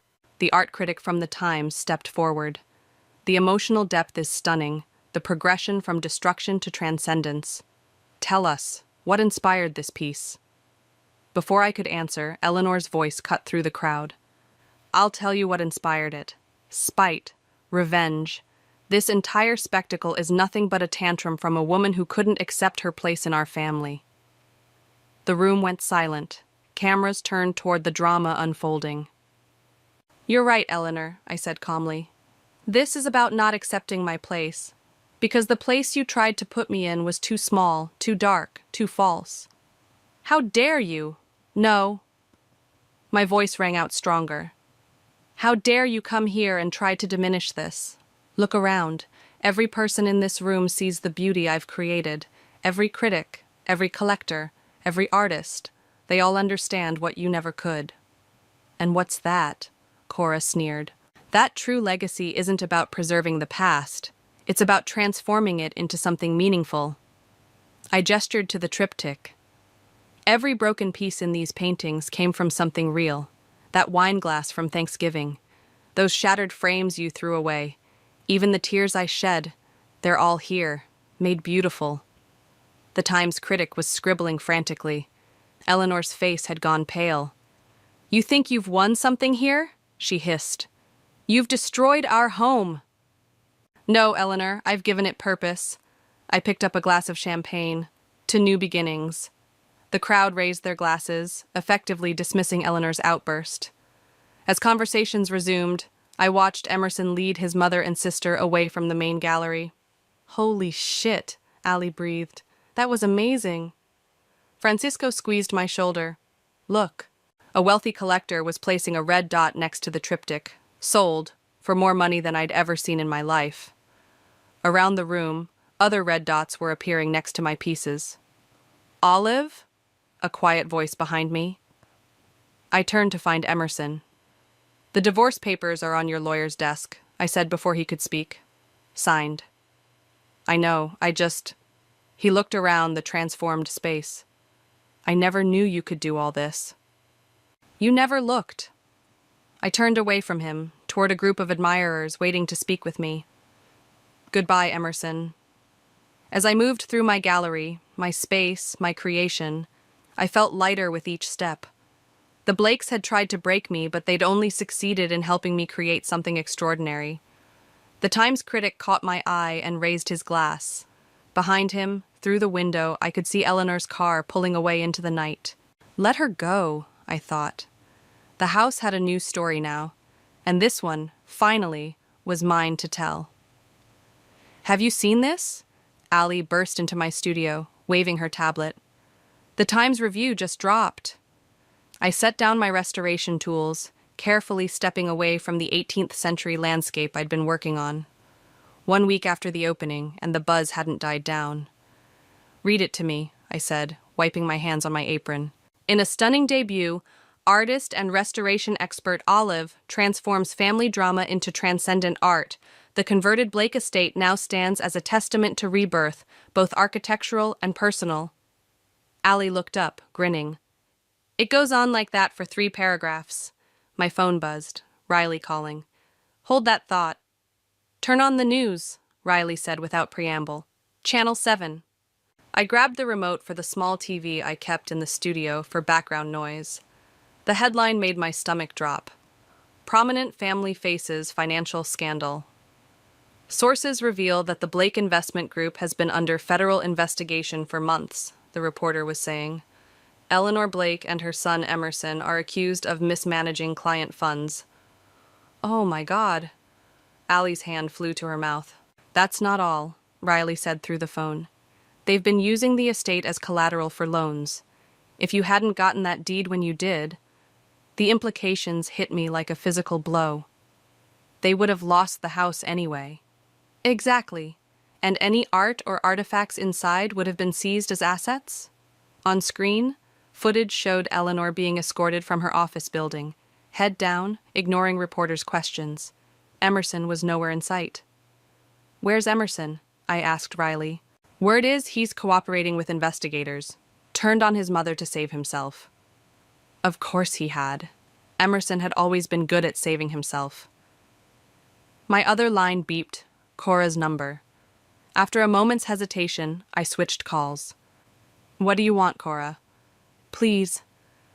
Her voice was thick with tears. I need your help. Why would I help you? Because I'm about to lose everything. She broke down, sobbing. The baby. I don't have anywhere to go. Francisco walked in, took one look at my face and mouthed, What's wrong? I held up a finger. Cora, I know I was horrible to you, she cut in. I was jealous. You had real talent, real passion, and I just had family money. Money that turned out to be stolen. I closed my eyes, remembering all the times she'd mocked my art, my dreams, my very existence in her perfect world. The guest house, I said finally. It's small, but it's clean. You can stay there until you figure things out. Silence on the line, then quietly, Why would you do this? Because I'm not you. I looked at my triptych hanging on the studio wall. And because sometimes broken things deserve a chance to be rebuilt. After hanging up, I filled Francisco and Ali in on everything. You're really going to help her? Ali asked incredulously. The guest house is where I used to paint, I said, running my hands over the antique frame I'd been restoring. It's where I learned who I really was, despite everything they did to break me. Maybe Cora needs that too. Francisco nodded approvingly. Speaking of rebuilding, he pulled out a newspaper clipping. The city's Historic Preservation Society wants to hire us. Apparently our work here has impressed them. My phone buzzed again. Another text from Riley. Eleanor's lawyer reached out. She wants to make a deal. No deals, I texted back. The house stays as it is. You know, Ali said, reading over my shoulder, you could probably buy their entire company for pennies now. I shook my head. I don't want their company. I want this. I gestured around the studio at the half-finished restorations and new works in progress. This is real. This matters. Through the window, I watched a car pull up. Cora, with a small suitcase. She looked lost, nothing like the proud woman who'd laughed at my pain just weeks ago. I should go help her get settled, I said. Are you sure about this? Ali asked one more time. I picked up a small painting from my workbench, a simple landscape I'd restored, where damage had left beautiful patterns in the aged varnish. Sometimes the cracks are what make something interesting. Francisco smiled. Go. Be interesting. As I walked out to meet Cora, I passed the spot where that wine glass had shattered on Thanksgiving. Now it was marked by a small brass plaque. Here begins the restoration. Karma had come for the Blakes, but not in the way I'd expected, and somehow, in the midst of their destruction, I'd found a way to create something lasting, something true, something that finally was completely my own. The colors need to be warmer here, Francisco said, pointing to a section of the newly restored painting. See how the light catches? I adjusted my magnifying glass, studying the brush strokes. The restoration studio hummed with activity, 3 apprentices working at their stations, Cora cataloging pieces at her desk by the window. The doorbell chimed. Through the security camera, I saw Eleanor standing at the gate. Want me to send her away? Cora offered, one hand resting on her very pregnant belly. No. I set down my tools. I'll handle this. Eleanor had aged years in just a few months. Her designer clothes were gone, replaced by simple slacks and a sweater. She clutched a familiar-looking canvas. What do you want, Eleanor? She held out the canvas. This was in my mother's attic. I thought, maybe you could restore it. I unwrapped the painting carefully. A wedding portrait. Eleanor and her late husband on their wedding day. The canvas was cracked, the colors dulled by decades of neglect. Why bring it to me? Because you're the best. She swallowed hard. And because I owe you an apology. I studied the painting without responding. I was wrong about you, she continued. About your talent, your vision, everything. I was so focused on preserving what was, I couldn't see what could be. Like your son's illegal activities? She flinched. I enabled him, protected him when I should have. She gestured at the transformed estate. You did what I never could. You made something new. Inside, I could see Cora watching us, her face unreadable. The restoration will take time, I said finally, and it won't be cheap. I understand. I can pay. No, I met her eyes. You'll work for it. We need someone to manage the gallery's administrative side. Cora's going on maternity leave soon. Eleanor stared at me, then at the building behind me, at the brass plaque, at the elegant gallery spaces visible through the windows, at her daughter working inside. You'd trust me? After everything? Trust is earned. I handed her a business card. Be here Monday at 9. We'll start with filing. As she turned to leave, I added, Eleanor, the painting, I'll make it beautiful again, but it won't be exactly the same. I know. She smiled sadly. Maybe that's the point. Back inside, Cora was waiting. You're really hiring her? Everyone deserves a chance to restore what's broken.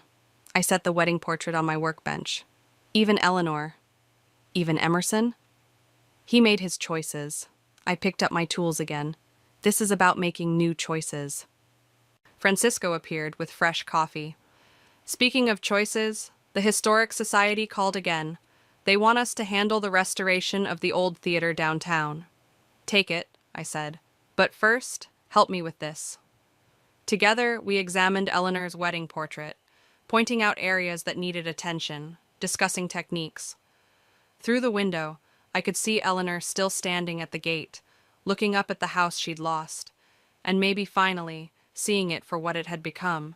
My phone buzzed, a text from Emerson. I'm sorry for everything. I deleted it without responding. Some things weren't meant to be restored. Look at this detail, Francisco said, pointing to a tiny flower in the portrait's background. Almost invisible now, but once we bring it back, it'll change the whole composition, I finished. Exactly. He squeezed my shoulder. Just like you did. The afternoon light streamed through the windows, catching the gold leaf in my triptych, making it shimmer. Below it, new students worked on their own restorations, learning to see beauty in broken things. Cora waddled over with paperwork. The gallery bookings are full through next season, and that critic from the Times wants to do a follow-up piece. Tell him yes, I said, carefully beginning the cleaning process on Eleanor's portrait. But make sure he mentions our restoration school. That's the future. As I worked, I could feel the painting's history under my fingers, decades of joy and pain, pride and loss, all waiting to be transformed, not erased, but renewed, made stronger by its scars, just like me. Ready to begin? Francisco asked, preparing his tools. I looked around my studio, at my students learning their craft, at Cora finding her place, at the space I'd created from the ashes of betrayal, at the legacy I was building, piece by restored piece. Yes, I said, dipping my brush in solvent. I'm ready. And as I began to work, bringing light back to Eleanor's forgotten memories, I realized that this moment, this place, this purpose, was the revenge I'd really wanted all along. Not destruction, but creation. Not endings, but beginnings. Not broken, but beautifully restored. The sound of Nathan's laughter drifted through the open window, and my stomach clenched. I knew that laugh. It was the one he reserved for her. I set down my mug of tea with trembling hands and peered out into our backyard. There they were, Nathan and Abigail, heads bent close together over his phone. My husband's childhood friend had become a constant presence in our lives, and I was sick of it. Hey, you two, I called out, forcing a smile as I stepped onto the patio. What's so funny? Nathan looked up, his blue eyes twinkling. Oh, Molly, come here. You've got to see this video Abby sent me. It's hilarious. I gritted my teeth at the nickname. No one else called her Abby. I walked over, my arms crossed tightly over my chest. Abigail flashed me a bright smile. Hi, Molly, how are you feeling? Nathan told me you weren't feeling well earlier. I'm fine, I said curtly. What's this video about? Nathan held out his phone, but I made no move to take it. After an awkward moment, he pulled it back. It's, just a funny cat video. You know how Abby loves those. Right, I said, because you two have so much in common. Nathan's brow furrowed. Molly, what's wrong? I took a deep breath, trying to calm the anger bubbling inside me. Nothing. I just thought we were going to have a quiet evening at home. I didn't realize Abigail would be joining us. Again. Abigail's smile faltered. Oh, I'm sorry. I didn't mean to intrude. I can go. No. Nathan said quickly. You're not intruding. Molly's just tired, right, honey? I stared at him, incredulous. Was he really going to dismiss my feelings like that? Actually, I said, my voice tight, I'd like to talk to my husband. Alone. Abigail stood up, smoothing her skirt. Of course. I should be heading home anyway. Thanks for the coffee, Nathan. As she walked towards the gate, Nathan called out, Drive safe, Abby. The moment she was out of earshot, I rounded on him. What the hell, Nathan? We had plans tonight. He held up his hands defensively. Whoa, calm down. Abigail just stopped by for a quick coffee. It's not a big deal. It is a big deal, I snapped. She's always here, always texting you, always the topic of conversation. I'm sick of it. Nathan's face hardened. She's my oldest friend, Molly. You knew that when we got married. Friend? I laughed bitterly. Is that what you call it when you spend more time with her than your own wife? That's not fair, he said, his voice rising. I work with Abigail. We're on the same project. Of course we spend time together. I shook my head, fighting back tears. It's more than that, and you know it. The way you look at her, the inside jokes. I feel like I'm the third wheel in my own marriage. Nathan's expression softened. He reached out to touch my arm, but I pulled away. Molly, honey, you're overreacting. There's nothing going on between me and Abigail. I love you. I wanted to believe him. God, how I wanted to. But the nagging doubt in my gut wouldn't go away. Then prove it, I said. Set some boundaries with her. Put our marriage first. Nathan sighed, running a hand through his hair. You're being ridiculous. I'm not going to cut off my best friend just because you're feeling insecure. His words hit me like a slap. Insecure? Is that what he thought this was? Before I could respond, Nathan's phone buzzed. He glanced at it, and I saw Abigail's name flash on the screen. I have to take this, he said, already turning away. It's about work. As he walked into the house, answering the call with a cheerful, Hey, Abby, I stood there, frozen. In that moment, I knew. Something had to change. And if Nathan wouldn't do it, I would have to take matters into my own hands. I stared at the 2 pink lines on the pregnancy test, my heart racing with a mix of joy and dread. After months of trying, we'd finally done it. I was pregnant, but as I stood there in our bathroom, clutching the test, all I could think about was Abigail. Taking a deep breath, I stepped out into the bedroom where Nathan was getting dressed for work. Nathan, I said, my voice shaky. I have something to tell you.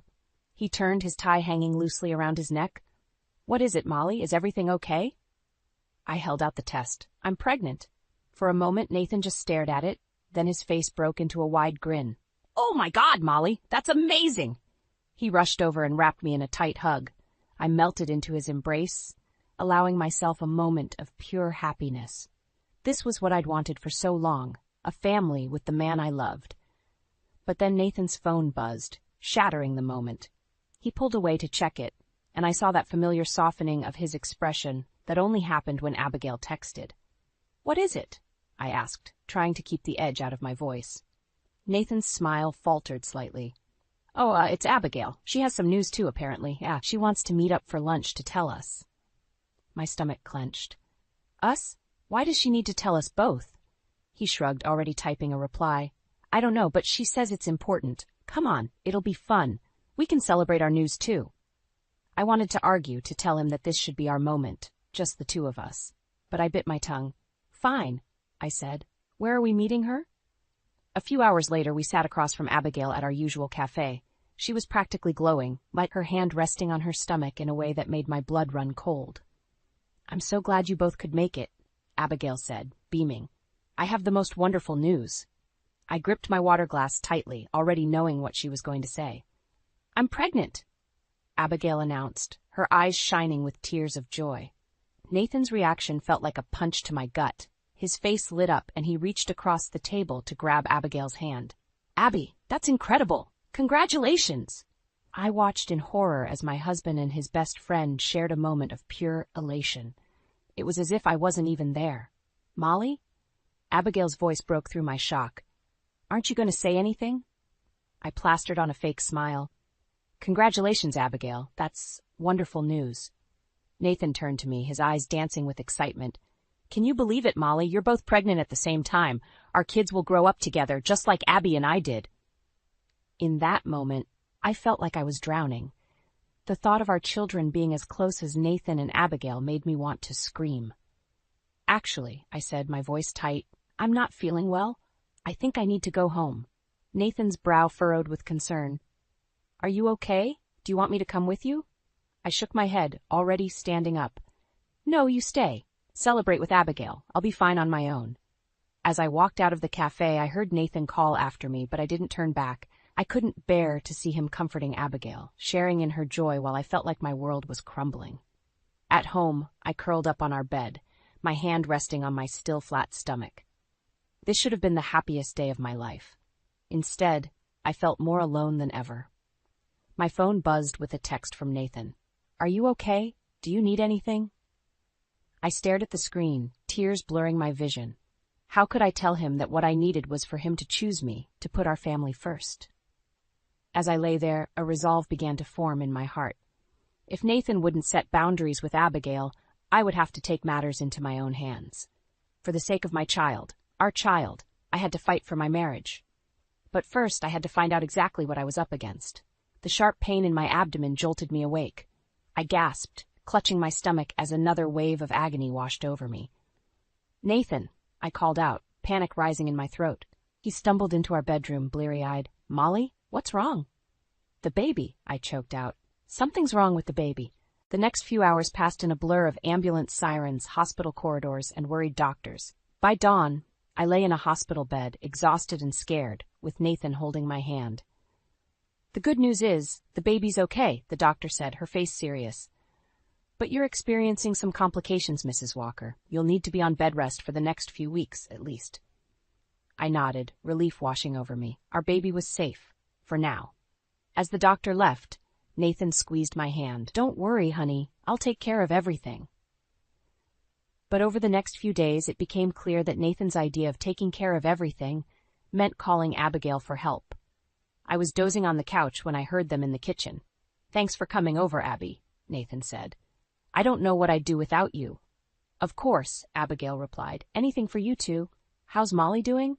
She's struggling, Nathan sighed. This bed rest is really getting to her. I clenched my fists, fighting back tears. How dare he discuss me with her like that? Nathan, I called out, my voice sharp. Can you come here, please? He appeared in the doorway, Abigail hovering behind him. What is it, Molly? Do you need something? Yes, I said, sitting up slowly. I need to talk to my husband, alone. Abigail's face fell. Oh, I'll go start on dinner. As soon as she was out of earshot, I turned to Nathan. What is she doing here? He ran a hand through his hair, exasperated. She's helping, Molly. You heard the doctor. You need to rest. And I need my husband, I shot back. Not his, whatever she is to you. Nathan's eyes flashed with anger. She's my friend, Molly. My pregnant friend who's going through this alone. The least we can do is help her out. Help her out? I laughed bitterly. Nathan, I'm your wife. I'm carrying your child, and I'm the one who needs help right now. He softened, sitting on the edge of the couch. I know, honey, and I'm here for you, but Abigail needs us too. I shook my head, tears spilling over. No, Nathan, you need to choose. It's her or me. The silence that followed was deafening. Nathan stared at me, his face a mix of shock and hurt. Molly, you can't ask me to do that. In that moment, something inside me broke. I think you've already made your choice, I whispered. Before Nathan could respond, Abigail's voice drifted in from the kitchen. But Nathan? Can you come help me with this? He hesitated, looking between me and the kitchen door. I should. Go, I said, turning away from him. Just go. As Nathan left the room, I heard him and Abigail laughing together in the kitchen. The sound cut through me like a knife. I placed a protective hand over my stomach, a fierce determination taking root in my heart. If Nathan wouldn't put our family first, I would have to take matters into my own hands. Slowly, carefully, I reached for my phone and dialed a number I never thought I'd use. Hello? A gruff voice answered. Richard? I said, my voice trembling. It's Molly. I need your help. Nathan's father was silent for a moment. Then, what's going on, Molly? I took a deep breath, steeling myself. It's about Nathan and Abigail. There's something you and Janet need to know. As I began to speak, I knew there was no going back. But for the sake of my child, I was ready to fight, even if it meant tearing everything apart. The tiny microphone felt like a lead weight in my hand. I stared at it, my heart pounding with a mix of guilt and determination. Was I really going to do this? Spy on my own husband? Molly? Sarah's voice snapped me back to reality. My old college roommate stood in my living room, concern etched on her face. Are you sure about this? I nodded, swallowing hard. I have to know, Sarah, for my sake and for my baby's. She sighed, running a hand through her short blonde hair. I get it. This is a big step. There's no going back once you do this. I know, I whispered, but I can't live like this anymore. The constant doubt, the suspicion, it's eating me alive. Sarah squeezed my shoulder. Okay, let's do this then. With trembling hands, I unzipped Nathan's work bag. The guilt threatened to overwhelm me, but I pushed it down. I thought of all the late nights at the office, the secretive text messages, the way his eyes lit up when Abigail walked into a room. No, I had to know the truth. I carefully tucked the tiny microphone into a hidden pocket, making sure it was secure. Just as I zipped the bag closed, I heard the front door open. Molly, I'm home! Panic surged through me. Quick, I hissed to Sarah. Act natural! Nathan walked into the living room, his eyebrows raising in surprise. Oh, hey, Sarah, I didn't know you were coming over. Sarah plastered on a smile. Just checking on the mama-to-be. How are you, Nathan? As they made small talk, I tried to calm my racing heart. Had he noticed anything amiss? But Nathan seemed oblivious, kissing me on the cheek before heading to the kitchen. I've got to run, he called out, meeting Abigail for dinner to go over some work stuff. Of course he was. I clenched my fists, forcing myself to sound casual. Okay, honey, have fun. As soon as the door closed behind him, I collapsed onto the couch, my legs shaking. Sarah sat beside me, her face grim. You okay? I nodded, unable to speak. What had I just done? The next few days were torture. Every time Nathan left the house, I found myself glued to my phone, listening intently through the app connected to the microphone. Most of it was mundane, work conversations, small talk with colleagues, but I couldn't shake the feeling that I was missing something. Then, on the third day, I heard it. Abby, we need to talk. Nathan's voice was low, serious. My heart stopped. This was it. I know, Nate. Abigail replied, her voice thick with emotion. I can't keep doing this. It's not fair to anyone. You're right, Nathan sighed. We have to tell her. Molly deserves to know the truth. Tears streamed down my face as I listened. My worst fears confirmed. They were having an affair, and now they were planning to come clean. But as I continued to listen, my confusion grew. Something wasn't adding up. They weren't talking about a romantic relationship at all. Instead, I heard phrases like genetic testing and family history. Suddenly, the truth hit me like a ton of bricks. My hand flew to my mouth, stifling a gasp.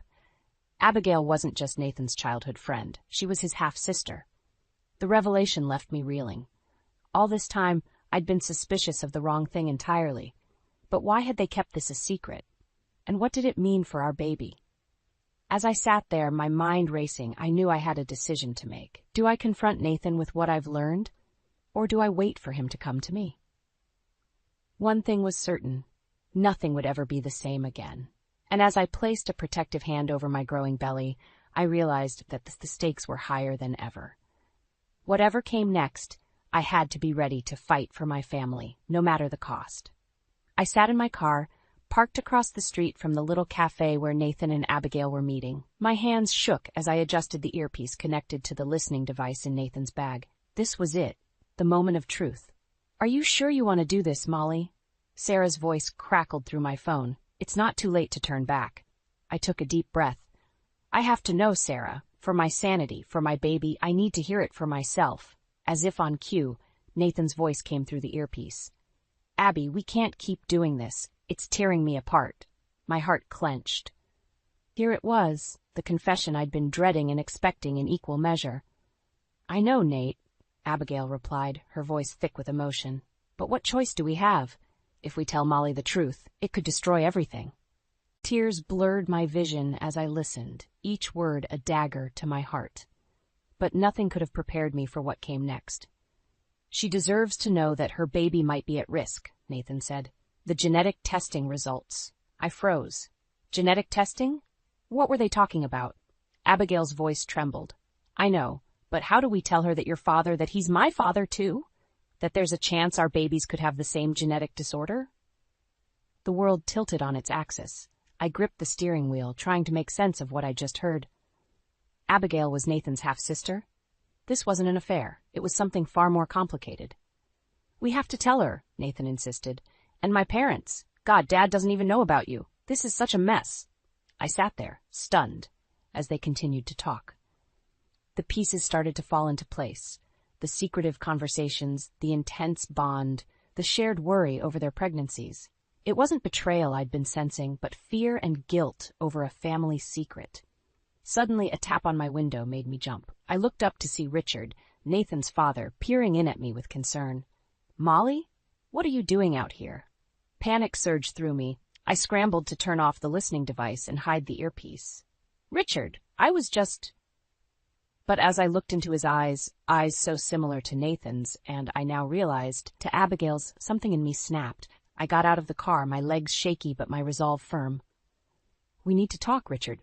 All of us." His brow furrowed. "What's going on, Molly?" I took a deep breath, steeling myself for what I was about to do. "I know about Abigail.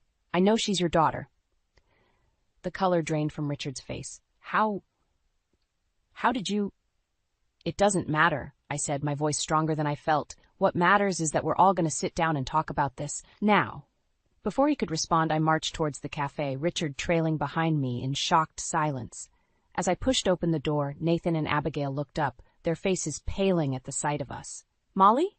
Nathan stood, his voice filled with confusion and fear. "Dad? What's going on?" I looked at each of them in turn. My husband, his secret sister, their father. The weight of their secrets, of my own actions, pressed down on me, but I refused to buckle under it. "What's going on?" I said, my voice steady, "is that we're going to have a long overdue family meeting, and we're going to start with the truth. All of it." As I sat down at their table, I knew there was no turning back. Whatever happened next would change all of our lives forever. But for the sake of my child, of all our children, I was ready to face it head-on. The tension in Janet's living room was suffocating. I sat on the edge of the sofa, my hands protectively cradling my swollen belly as I faced the people who had turned my world upside down. Nathan paced nervously, unable to meet anyone's eyes. Abigail perched on an armchair, her face pale and drawn. Richard stood by the fireplace, looking like a man about to face a firing squad. And Janet, bless her heart, bustled about offering tea and cookies as if this were just another family gathering. "Enough," I said, my voice cutting through the awkward silence. "It's time we all laid our cards on the table."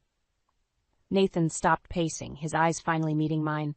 "Molly, I don't know where to start." "How about with the truth?" I snapped, my patience wearing thin. "The whole truth, Nathan, about you and Abigail." Janet gasped, nearly dropping the tea tray. "What about Nathan and Abigail?"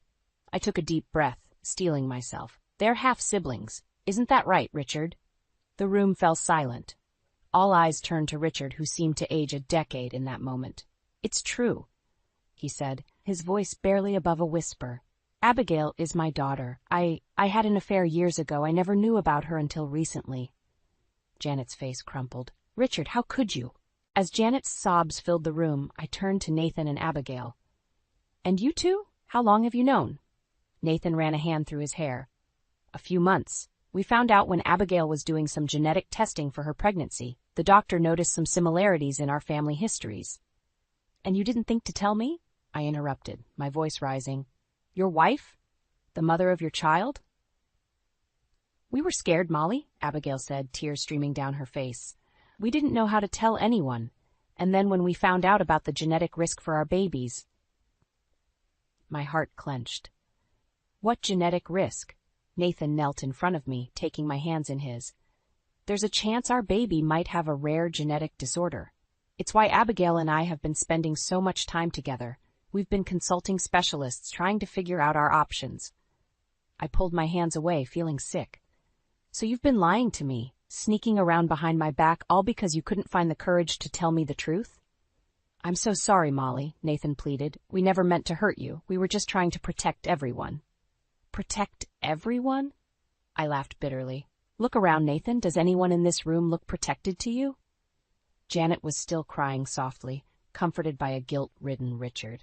Abigail looked like she wanted the floor to swallow her whole. And Nathan? Nathan just looked lost. I stood up, my legs shaky but my resolve firm. I think I've heard enough. I need some air. As I headed for the door, Nathan called after me. Molly, wait, where are you going? I turned back, taking in the scene one last time.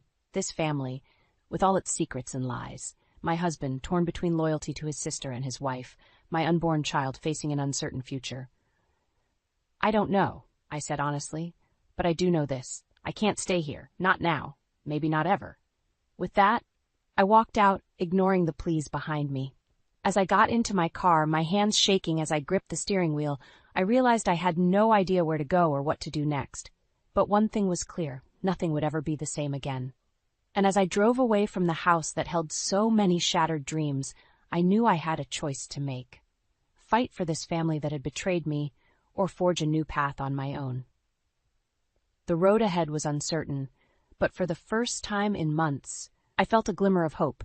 Whatever came next, I would face it on my own terms, for myself and for my child. The manila envelope felt heavy in my hands as I stood outside Nathan's office. My heart raced, but my resolve was ironclad. This was it. The moment that would change everything. I took a deep breath and pushed open the door. Nathan looked up, surprise flickering across his face. Molly, what are you doing here? We need to talk, I said, my voice steadier than I felt. Now. He nodded, gesturing for me to sit. I remained standing. I've made a decision, Nathan, I said, placing the envelope on his desk. I want a divorce. The color drained from his face. Molly, please, we can work this out. I know I messed up, but... No, I cut him off. There's no working this out. You lied to me. You put Abigail before me, before our child. I can't trust you anymore. Nathan's eyes filled with tears. What about the baby? Our family? I placed a protective hand over my swollen belly. I'll raise this child on my own if I have to, but I won't subject them to a life of lies and divided loyalties. Just then there was a commotion outside. The door burst open, and Richard and Janet rushed in, followed closely by Abigail. We heard you were here, Janet said, breathless. Molly, dear, please reconsider. We're family. I laughed bitterly. Family? Is that what you call this mess of secrets and betrayal? Richard stepped forward, his face grave. Molly, I know we've all made mistakes, but surely we can find a way to move past this, for the sake of the children. The children, I repeated, my anger rising. You mean the children who might have life-threatening genetic disorders because of your affair? The children who will grow up in a web of lies unless someone has the courage to break the cycle? Abigail sobbed quietly in the corner. I'm so sorry, Molly. I never meant for any of this to happen. I turned to her, my voice softening slightly. I know, Abigail, but intent doesn't change the outcome. We all have to live with the consequences of our actions. Nathan stood, reaching for me. Molly, please, I love you. We can get through this together. I stepped back, out of his reach. No, Nathan, love isn't enough. Not anymore. I picked up the envelope and handed it to him. These are the divorce papers. I'm asking for full custody with supervised visitation for you. I also want alimony and child support. Nathan's face crumpled as he leafed through the documents. This is everything. You're taking everything. Not everything, I said quietly. Just what I need to start over, to give our child a chance at a life free from all of this. Richard cleared his throat. Now, Molly, let's not be hasty. Perhaps we can come to some sort of arrangement. For the sake of the family name. The family name? I exploded. Is that all you care about? Your precious reputation? Janet stepped in, her voice pleading. Molly, dear, we can help. We'll support you and the baby. You don't have to do this alone. For a moment, I wavered. The thought of facing single motherhood was terrifying. But then I looked at their faces. Nathan's guilt, Abigail's shame, Richard and Janet's desperate attempts to maintain control, and I knew what I had to do. I appreciate the offer, I said, my voice firm, but I think it's best for everyone if I make a clean break. This family has too many secrets, too much baggage. My child deserves a fresh start. I turned to leave, but Nathan's voice stopped me. Molly, wait, what about the genetic testing? What if our baby needs us, all of us, to get through this? I paused at the door, my hand on the knob. The weight of everything, the lies, the betrayal, the uncertain future, pressed down on me. For a moment I felt like I couldn't breathe, but then I felt a small kick from within, my baby reminding me of what was truly important.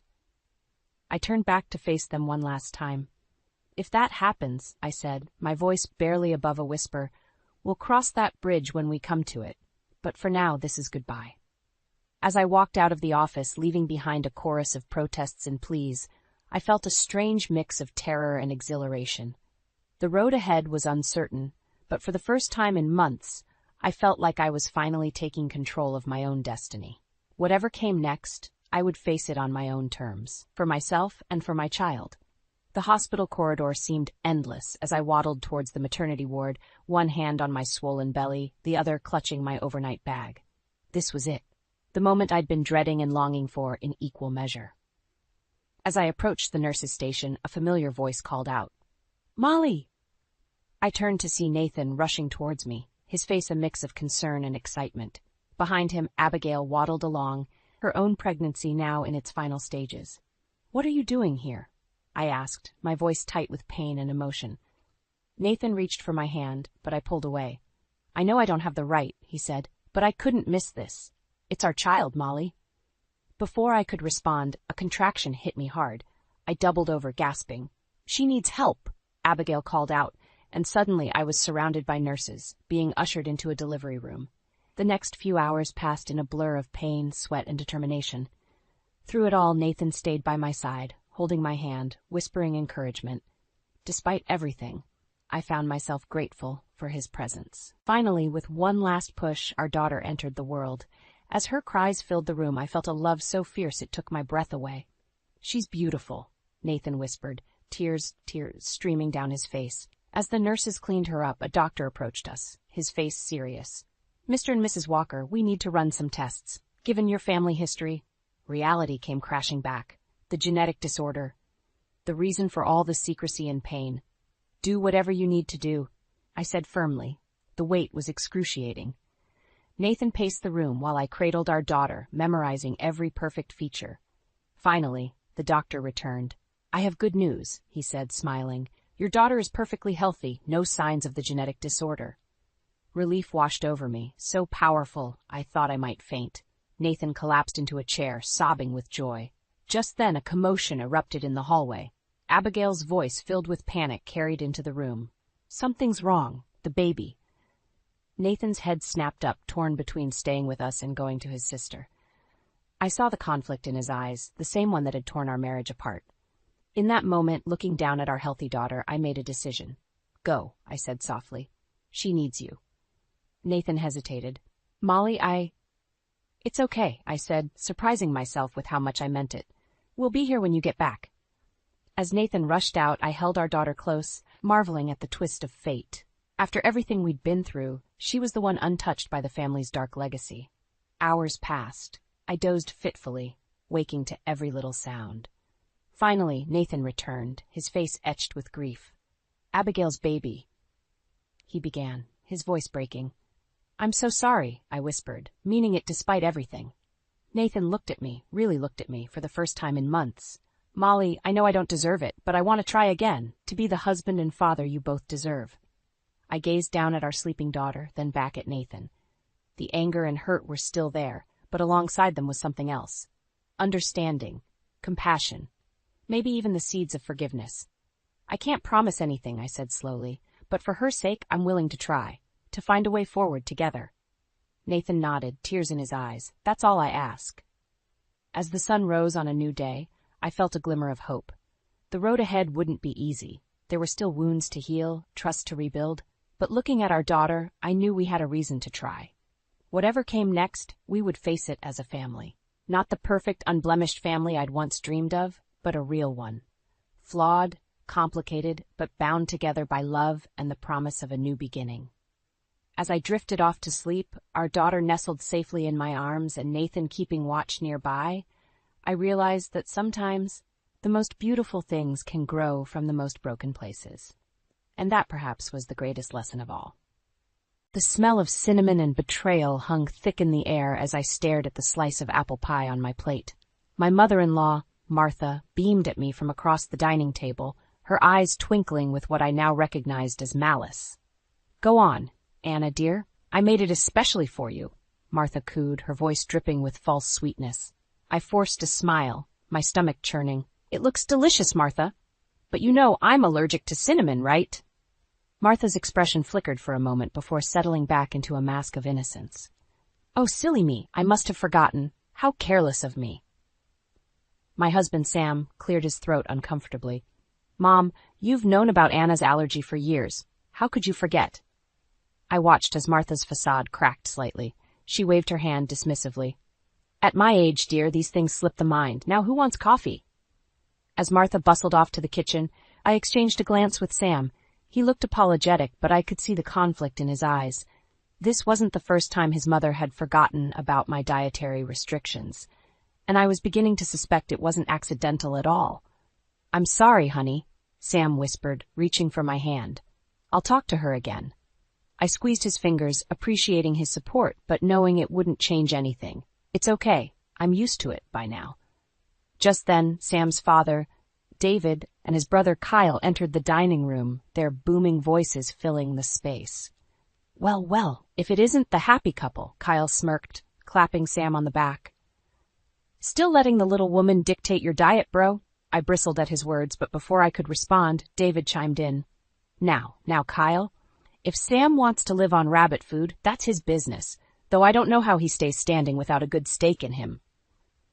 Their laughter grated on my nerves, and I could feel my cheeks burning. Sam shifted uncomfortably beside me, torn between defending me and not rocking the boat with his family. Martha returned with a tray of coffee cups, her smile back in place. "Here we are. Anna, dear, I made yours decaf. I know how sensitive you are to caffeine." I bit my tongue, knowing full well that I had never mentioned any sensitivity to caffeine. In fact, I relied on my morning cup of joe to get through the day. But arguing would only make things worse. "Thank you, Martha," I said, taking the cup with a tight smile. As the conversation flowed around me, I found myself retreating into my thoughts. How had it come to this? When Sam and I first married, I had been so excited to become part of his family. But over the years, Martha's subtle jabs and forgetfulness had worn me down. David and Kyle's dismissive attitudes didn't help either. I was jolted from my reverie by Kyle's loud voice. "So, Anna, when are you two going to give Mom some grandkids? The biological clock's ticking, you know." The room fell silent, and I felt all eyes on me. Sam tensed beside me, knowing how sensitive this topic was. We had been trying for a baby for months with no success, and the pressure from his family was becoming unbearable. I plastered on a smile, determined not to let them see how much their words hurt. "We're just enjoying being married for now, Kyle, but thanks for your concern." Martha clucked her tongue. "Oh, but darling, you don't want to wait too long. At your age, it only gets harder." Something inside me snapped. I stood up abruptly, my chair scraping against the floor. "Excuse me, I need some air." As I rushed out of the dining room, I could hear Sam making excuses for me. But I didn't care. I needed to escape, to breathe, to figure out how I was going to survive this family without losing myself in the process. Standing on the porch, I took deep breaths of the cool evening air. I knew I had a choice to make. I could continue to endure Martha's subtle cruelty and the family's dismissive attitude, or I could take a stand. But how? And at what cost to my marriage? As I heard footsteps approaching from inside, I steeled myself. Whatever came next, I knew one thing for certain. Things couldn't go on like this. Something had to change, and soon. The drive home from Martha's house was tense, the silence between Sam and me as thick as the fog rolling in outside. I could feel the weight of unspoken words pressing down on us, threatening to suffocate what was left of our peace. "I'm sorry about tonight," Sam finally said, his knuckles white on the steering wheel. "They can be difficult." I let out a humorless laugh. "Difficult? Sam, your mother tried to poison me with cinnamon. Again." He winced. I know, but she's just set in her ways. She doesn't mean any harm." "Doesn't she?" I turned to face him, feeling the frustration bubbling up inside me. "Because it feels pretty intentional from where I'm sitting." Sam sighed, running a hand through his hair. What do you want me to do, Anna? They're my family. And what am I? The words came out sharper than I intended, but I couldn't take them back now. The rest of the ride passed in silence, the tension between us growing with each mile. By the time we pulled into our driveway, I felt like I was going to explode. As soon as we were inside, I headed straight for the bedroom, needing some space to breathe. But Sam followed, his face a mask of concern and guilt. Anna, please, talk to me, he pleaded. I whirled around, the dam finally breaking. What's there to talk about, Sam? Your mother hates me. Your father and brother treat me like I'm invisible. And you just stand there and let it happen. Sam's face fell. That's not fair. You know how much I love you. Do I? I challenged, my voice cracking. Because sometimes it feels like you love keeping the peace more than you love me. The hurt in Sam's eyes was palpable, but I couldn't stop now. All the pain and frustration of the past few years came pouring out. Every time we visit, it's the same thing. Martha forgets about my allergies. David and Kyle make snide comments about my career, my choices, even my body. And you just smile and nod and pretend everything's fine. Sam reached for me, but I stepped back. Anna, please, I'm trying. I don't know how to make everyone happy. Maybe that's the problem, I said softly. You can't make everyone happy, Sam. At some point you have to choose. The silence that followed was deafening. Sam looked lost, torn between his love for me and his loyalty to his family. And in that moment, I realized just how deep this problem ran. I started, my voice barely above a whisper. I think I need some time alone. Sam's eyes widened in panic. What do you mean? I took a deep breath, steeling myself. I'm going to stay with my sister for a few days. I need to clear my head, figure out what I want. Anna, no, Sam pleaded, reaching for me again. This time, I let him take my hands. We can work this out. I'll talk to them, I promise. Things will be different. I looked into his eyes, seeing the sincerity there, but also the fear. I hope so, Sam. I really do. But I can't keep living like this. Something has to change. As I packed a small bag, Sam hovered nearby, looking lost and helpless. Part of me wanted to comfort him, to tell him everything would be okay. But the truth was, I didn't know if it would be. Standing at the front door, bag in hand, I turned to face my husband one last time. I love you, Sam. But I need to love myself, too. With those words hanging in the air, I stepped out into the night, leaving behind a stunned Sam and an uncertain future. As I drove away, tears streaming down my face, I couldn't help but wonder, was this the beginning of the end, or the start of something new? The road ahead was dark and foggy, much like my thoughts. But one thing was clear. I couldn't go back to the way things were. It was time for a change, no matter how scary that might be. The shrill ring of my phone jolted me awake. I fumbled for it in the dark, my sister's guest room slowly coming into focus. Sam's name flashed on the screen. Anna, you need to come home. His voice was tight with worry. It's my mother. She's here and well, you need to see this. My heart raced as I threw on clothes and rushed out the door. What could Martha possibly be up to now? As I pulled into our driveway, I saw Martha's car parked haphazardly on the lawn. The front door was wide open, and I could hear raised voices from inside. I stepped into chaos. Martha was in our living room, surrounded by grocery bags and cooking utensils. The air was thick with the smell of cinnamon and something burning. Anna, darling, Martha exclaimed, her eyes wild. I'm making you a feast, all your favorites. Sam stood nearby, looking helpless. Mom, please. Anna doesn't eat these things. You know that. Martha waved him off. Nonsense. I'm going to prove to Anna how much I care. No more misunderstandings. I approached cautiously. Martha, what's going on? She turned to me, flour smeared across her cheek. I'm fixing everything, dear. Sam told me how upset you were. I'm going to make it all better with food. My eyes met Sam's over Martha's shoulder. He mouthed, I'm sorry, looking utterly lost. Just then, David and Kyle burst through the open door. Mom, Kyle shouted. What the hell are you doing? David's face was red with anger. Martha, you're embarrassing yourself. Let's go home. Martha's eyes filled with tears. No, I have to make things right. Anna needs to see how much I love her. I felt a twinge of pity, mixed with frustration. This woman had made my life miserable for years, and now she was having a breakdown in my living room. Martha, I said gently, I appreciate the gesture, but this isn't necessary. We need to talk, not whatever this is. She turned to me, desperation in her eyes. But I have to prove it to you. I'm not a monster, Anna. I just wanted to protect my family. Protect them from what? I asked, genuinely curious. Martha's shoulders sagged. From change. From losing them. When Sam married you, I was so afraid he'd forget about us. I thought if I could make you uncomfortable, you'd leave and everything would go back to normal. The room fell silent. Sam looked shocked, David uncomfortable, and Kyle... Was that guilt on his face? I took a deep breath. Martha, your actions hurt me deeply, but this isn't the way to fix things.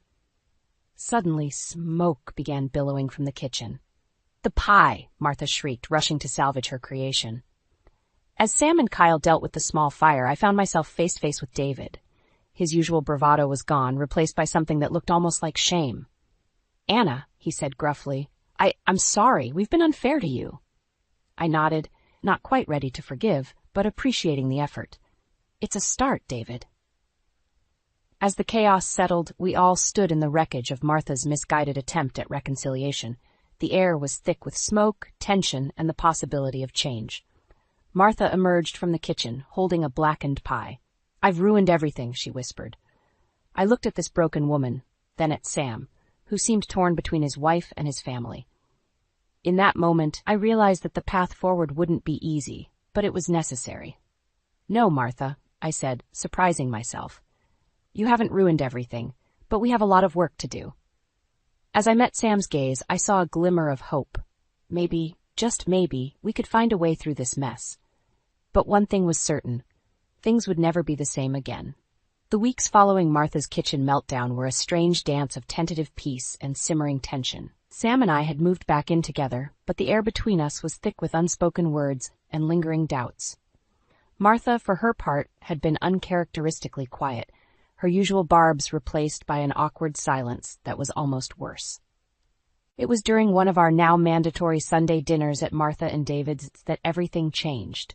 As we sat around the dining table, the clinking of silverware the only sound breaking the uncomfortable silence, Martha suddenly stood up. I've made a special dessert, she announced, her voice trembling slightly. Anna, this one's just for you. My stomach clenched as she disappeared into the kitchen. Sam squeezed my hand under the table, a silent show of support. When Martha returned, she was carrying a beautifully decorated cake. It's cinnamon-free, she said, placing it in front of me. And I hope you'll like it. I stared at the cake, then at Martha's hopeful face. This was the moment of truth. Taking a deep breath, I cut a small slice and took a bite. The flavor exploded on my tongue, rich, sweet, and utterly delicious. But more than that, it was the first time in years that Martha had made something specifically catering to my needs.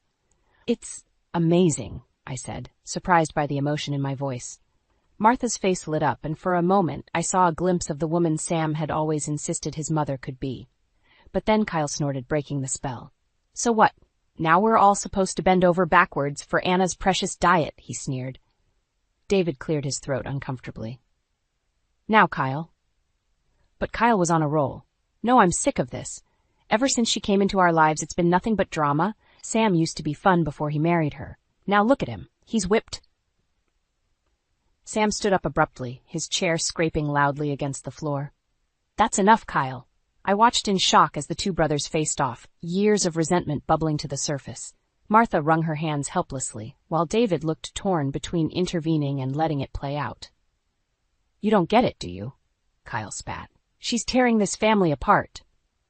Something inside me snapped. I stood up, my voice steady despite the anger coursing through me. No, Kyle, your family was broken long before I came along. I just refused to play by your dysfunctional rules. The room fell silent. Kyle gaped at me, unused to being challenged. Sam looked at me with a mixture of pride and concern, but it was Martha's reaction that surprised me most. She's right, Martha said softly. I've been so wrong about everything. David shifted uncomfortably.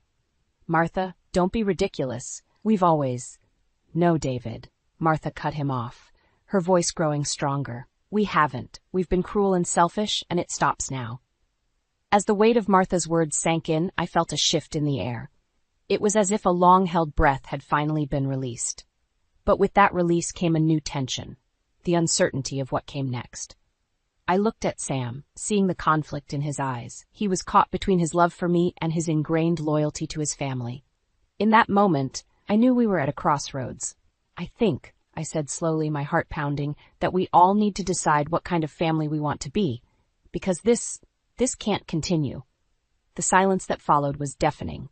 Martha nodded, tears in her eyes. David looked lost while Kyle fumed silently. And Sam reached for my hand, squeezing it tightly. As we stood there, surrounded by the remnants of a disastrous dinner and years of pent-up emotions, I realized that whatever happened next would change everything. The question was, were we all ready for that change? Looking around at the faces of my in-laws, some hostile, some remorseful, all uncertain, I knew that the real battle was just beginning, and I was ready to fight. The tension from that disastrous dinner lingered like a storm cloud over our lives. Sam and I tiptoed around each other, the weight of unspoken words growing heavier by the day. It was during one sleepless night that I finally broke. "Sam," I whispered into the darkness, "we need to talk about your family." He sighed, rolling over to face me. "I know, I don't know how to fix this, Anna." "Maybe it's not about fixing," I said, sitting up. "Maybe it's about facing the truth." And so, in the quiet of our bedroom, I laid it all out. Every slight, every accidental allergen, every dismissive comment. As I spoke, I watched Sam's face crumple, the reality of his family's behavior finally sinking in. I knew some of it, he admitted, his voice breaking, but I didn't want to believe it was intentional. "God, Anna, I'm so sorry." His admission was both a relief and a fresh wound. "Why didn't you say anything?" Sam ran a hand through his hair, looking lost. "They're my family, I thought if I just tried harder, if we gave them time, they'd come around." "And now?" I asked, my heart pounding. He met my gaze, determination replacing the uncertainty in his eyes. "Now, we fight back. Together." The next morning, we formulated a plan. We would confront his family one last time, lay everything on the table, and demand change. It was risky, but it felt like our only option.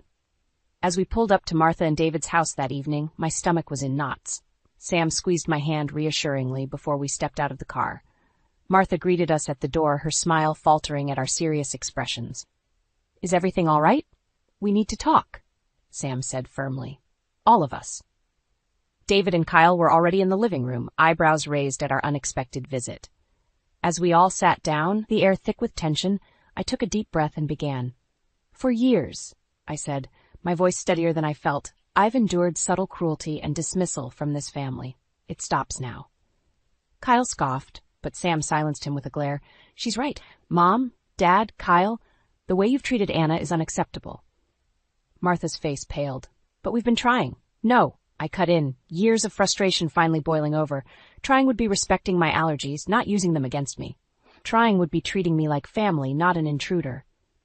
David shifted uncomfortably. "Now, see here." But Sam wasn't finished.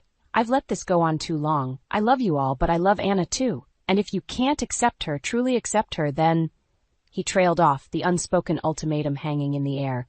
Kyle jumped to his feet, face red with anger. "So that's it?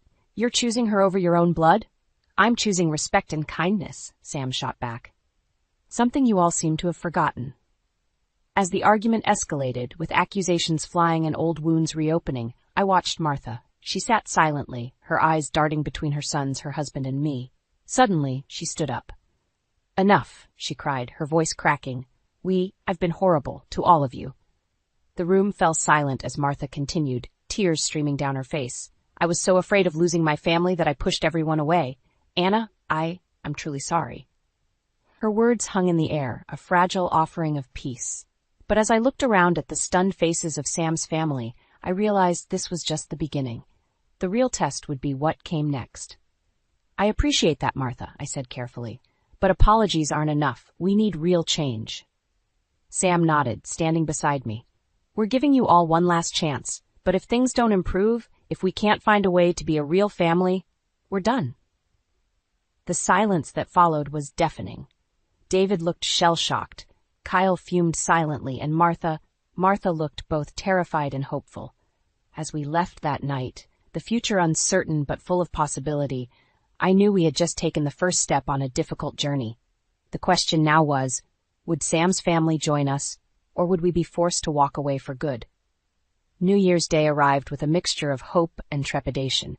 As Sam and I pulled up to his parents' house, I couldn't shake the feeling that this visit would be different from all the others. "Ready?"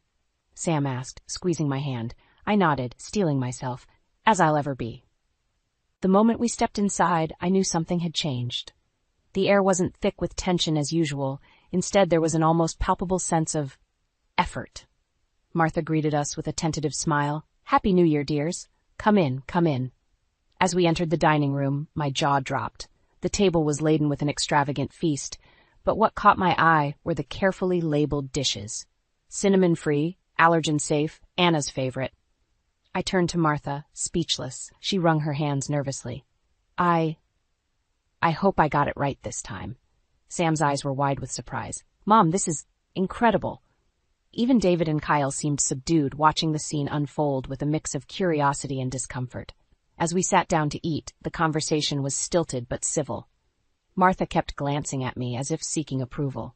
I found myself actually enjoying the food, savoring flavors I'd been denied for years in this house. Midway through the meal, Sam cleared his throat. "Actually, we have a surprise for you, Mom." Martha looked up, startled. "For me?"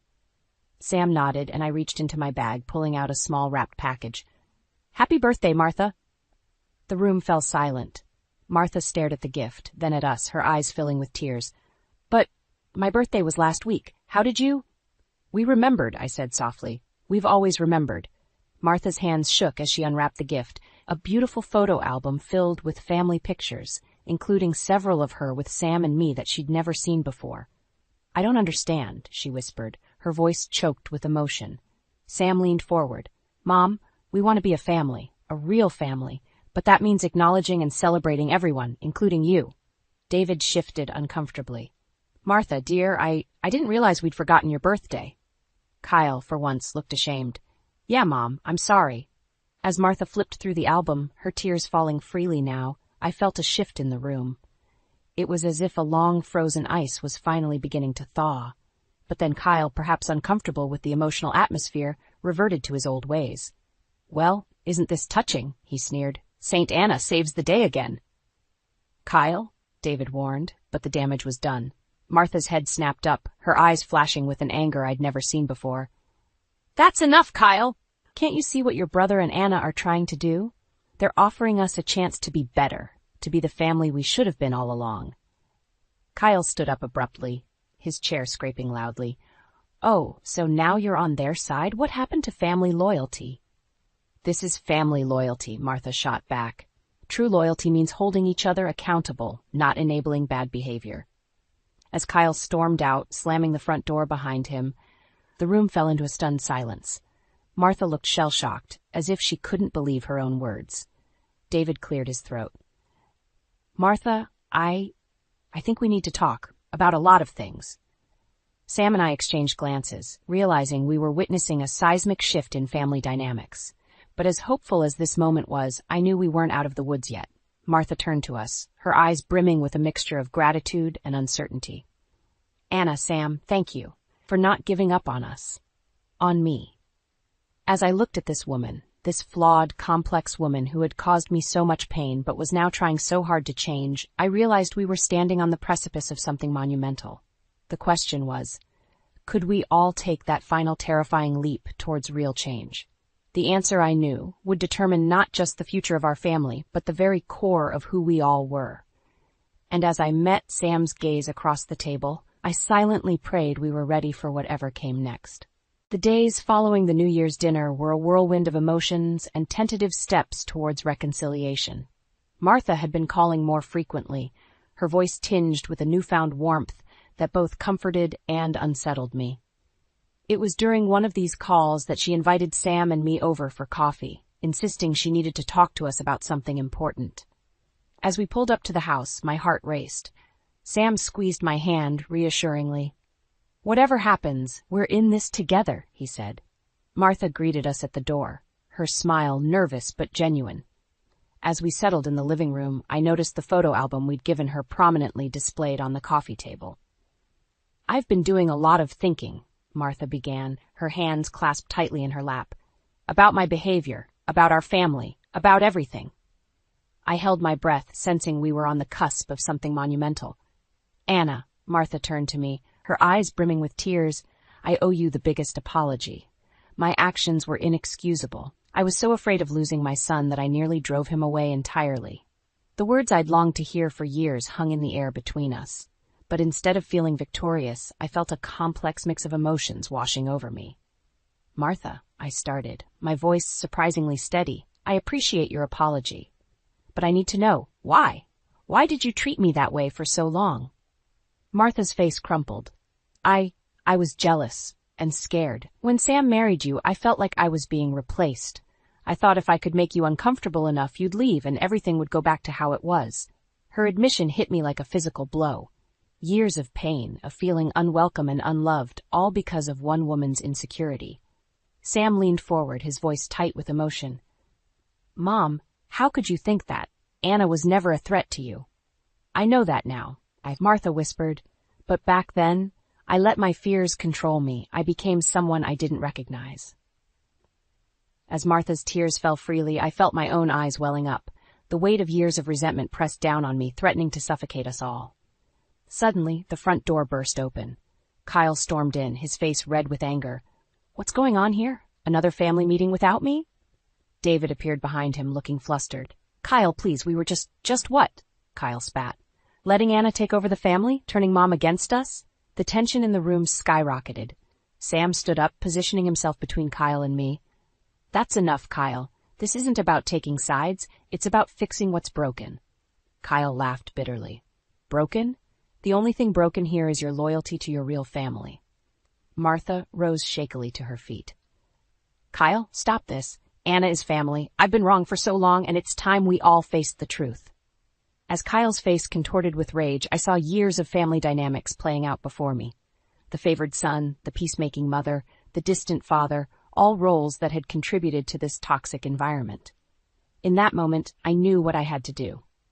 Standing up, I faced Kyle directly. "I'm not here to take anyone's place. I'm here because I love Sam, and I want us all to be a real family. But that can't happen until we address the real issues." Kyle's eyes narrowed. "What issues?"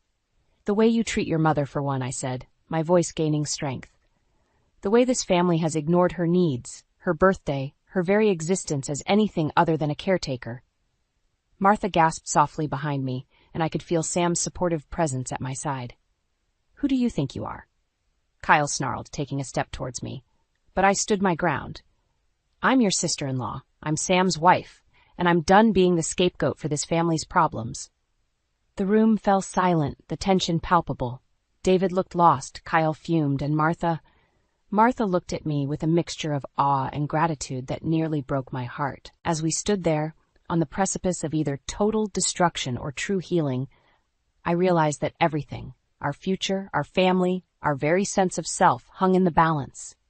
The next few moments would determine not just the fate of our relationships, but the course of all our lives, and I was ready for whatever came next. The weeks following our confrontation were a whirlwind of change. Martha, to everyone's surprise, was the catalyst. One sunny morning, she called us all together for a family meeting. "I've made a decision," she announced, her voice steady despite the tremor in her hands. "I'm moving out. I need to find myself, away from all of this." The room erupted in chaos. David sputtered in disbelief. Kyle raged about family loyalty, but Sam looked at his mother with a mixture of pride and understanding that brought tears to my eyes. As the dust settled, Martha turned to me. "Anna, I owe you so much. You showed me what real strength looks like." In that moment, years of resentment melted away. I hugged her, both of us crying, years of pain and misunderstanding finally healing. Martha's decision sent shockwaves through the family. David, lost without his wife to manage every aspect of his life, floundered. Kyle, suddenly without his mother's constant support, faced the harsh reality of his own shortcomings. Months passed, and we watched in awe as Martha blossomed. She rented a small apartment, took art classes, even started dating. The woman who had once been my nemesis was now a source of inspiration. "I never knew life could be this full," Martha confided during one of our now regular coffee dates. "I spent so many years trying to control everything, I forgot to actually live." Meanwhile, David and Kyle struggled. Without Martha's financial management, they faced a series of setbacks. Kyle lost his job, unable to function without constant coddling. David, forced to fend for himself, realized how much he'd taken Martha for granted. It was during a particularly difficult family dinner that everything came to a head. Kyle, drunk and belligerent, lashed out at Martha. "You abandoned us," he shouted. "Some mother you are." I watched, heart pounding, as Martha straightened her spine. "No, Kyle, I didn't abandon you. I saved myself, and it's time you grew up and did the same." The silence that followed was deafening. Then, to everyone's shock, David spoke up. "She's right, son," he said softly. "We've all been living in a fantasy. It's time we faced reality." As Kyle stormed out, slamming the door behind him, I felt a shift in the air. It was as if the last piece of a long unsolved puzzle had finally fallen into place. In the months that followed, our family underwent a transformation. David, humbled by his struggles, began to appreciate Martha in ways he never had before. They started dating again, rediscovering each other as equals. Kyle, after hitting rock bottom, finally sought help for his dependency issues. And Sam and I? We found ourselves in a new role, the stable center of a family learning to love and respect each other. It was on a warm summer evening as we all gathered in Martha's new backyard for a barbecue that I fully realized how far we'd come. Martha, radiant in her newfound confidence, was laughing with Sam as they grilled. David was actually helping, a novelty that still surprised us all. Even Kyle, sober and subdued, was making an effort to engage positively. As I watched them, a wave of emotion washed over me. The journey had been long and painful, but the destination, it was more beautiful than I could have imagined. Sam came over, wrapping an arm around me. "You okay?" he asked, noticing my tears. I nodded, leaning into him, just thinking about how far we've come, how different things could have been if we'd given up. He kissed my forehead. "You never gave up on any of us, even when we didn't deserve it." As the sun set, casting a golden glow over our imperfect but healing family, I felt a sense of peace I'd never known before. The road ahead wouldn't always be smooth. Real families never are, but we had the tools and the love to face whatever came our way. Martha caught my eye across the yard and raised her glass in a silent toast. I raised mine in return, acknowledging the journey we'd shared. From bitter enemies to unlikely allies, we'd forged a bond stronger than I'd ever thought possible. As night fell and laughter filled the air, I realized that this messy, complicated, beautiful family was everything I'd ever wanted. And it had been worth every moment of struggle to get here. In the end, it wasn't about winning or losing, about right or wrong. It was about growth, forgiveness, and the courage to change. And as I looked around at the faces of my family, my real family, I knew that we had all, in our own ways, found the strength to do just that. The sound of shattering glass jolted me from my concentration. I'd been grading papers at the dining room table, enjoying a rare moment of peace in my usually chaotic life. But of course that couldn't last. "Oops, sorry, Leah," Bella's shrill voice called from the kitchen. "I'll clean it up later." I gritted my teeth, forcing myself to take a deep breath before responding. "It's fine, Bella. I'll take care of it." As I grabbed the broom and dustpan, I caught a glimpse of my reflection in the hallway mirror. Dark circles under my eyes, hair pulled back in a messy bun, I barely recognized myself. At 35, I should be thriving in my career as an assistant professor, not playing maid to my irresponsible sister-in-law. The front door opened and Sam trudged in, looking exhausted. "Hey, honey," he mumbled, barely meeting my eyes. "Sam, we need to talk," I said, setting aside the broom. "Why are Bella's things all over our guest room?" He sighed, running a hand through his hair. "Look, she's going through a rough patch. Lost her job again. I told her she could crash here for a few days." "A few days?" I echoed, my voice rising. "Sam, her stuff is everywhere. It looks like she's moving in." Before he could respond, Bella sauntered into the room, still in her pajamas despite it being nearly noon. "Oh, hey, big bro. Thanks again for letting me stay. You're a lifesaver." I watched in disbelief as she planted a kiss on Sam's cheek, then flopped onto our couch, reaching for the TV remote. "Bella," I said, trying to keep my voice level, "I thought you were looking for a new job today." She waved a hand dismissively. "Oh, you know how it is. The market's tough right now. I'll get to it tomorrow." I turned to Sam, silently pleading for backup, but he just shrugged helplessly. I'm heading to bed, he mumbled. Early shift tomorrow. As he disappeared upstairs, I felt a familiar knot of tension forming in my stomach. Something was off with Sam lately, beyond just the stress of his job. We'd barely spoken in weeks, and now this situation with Bella. My phone buzzed. A text from my mother-in-law, Christine. Heard Bella's staying with you. So kind of you to help out. Roger and I are thrilled you're all getting along so well. I nearly laughed out loud. Of course, Christine and Roger were thrilled.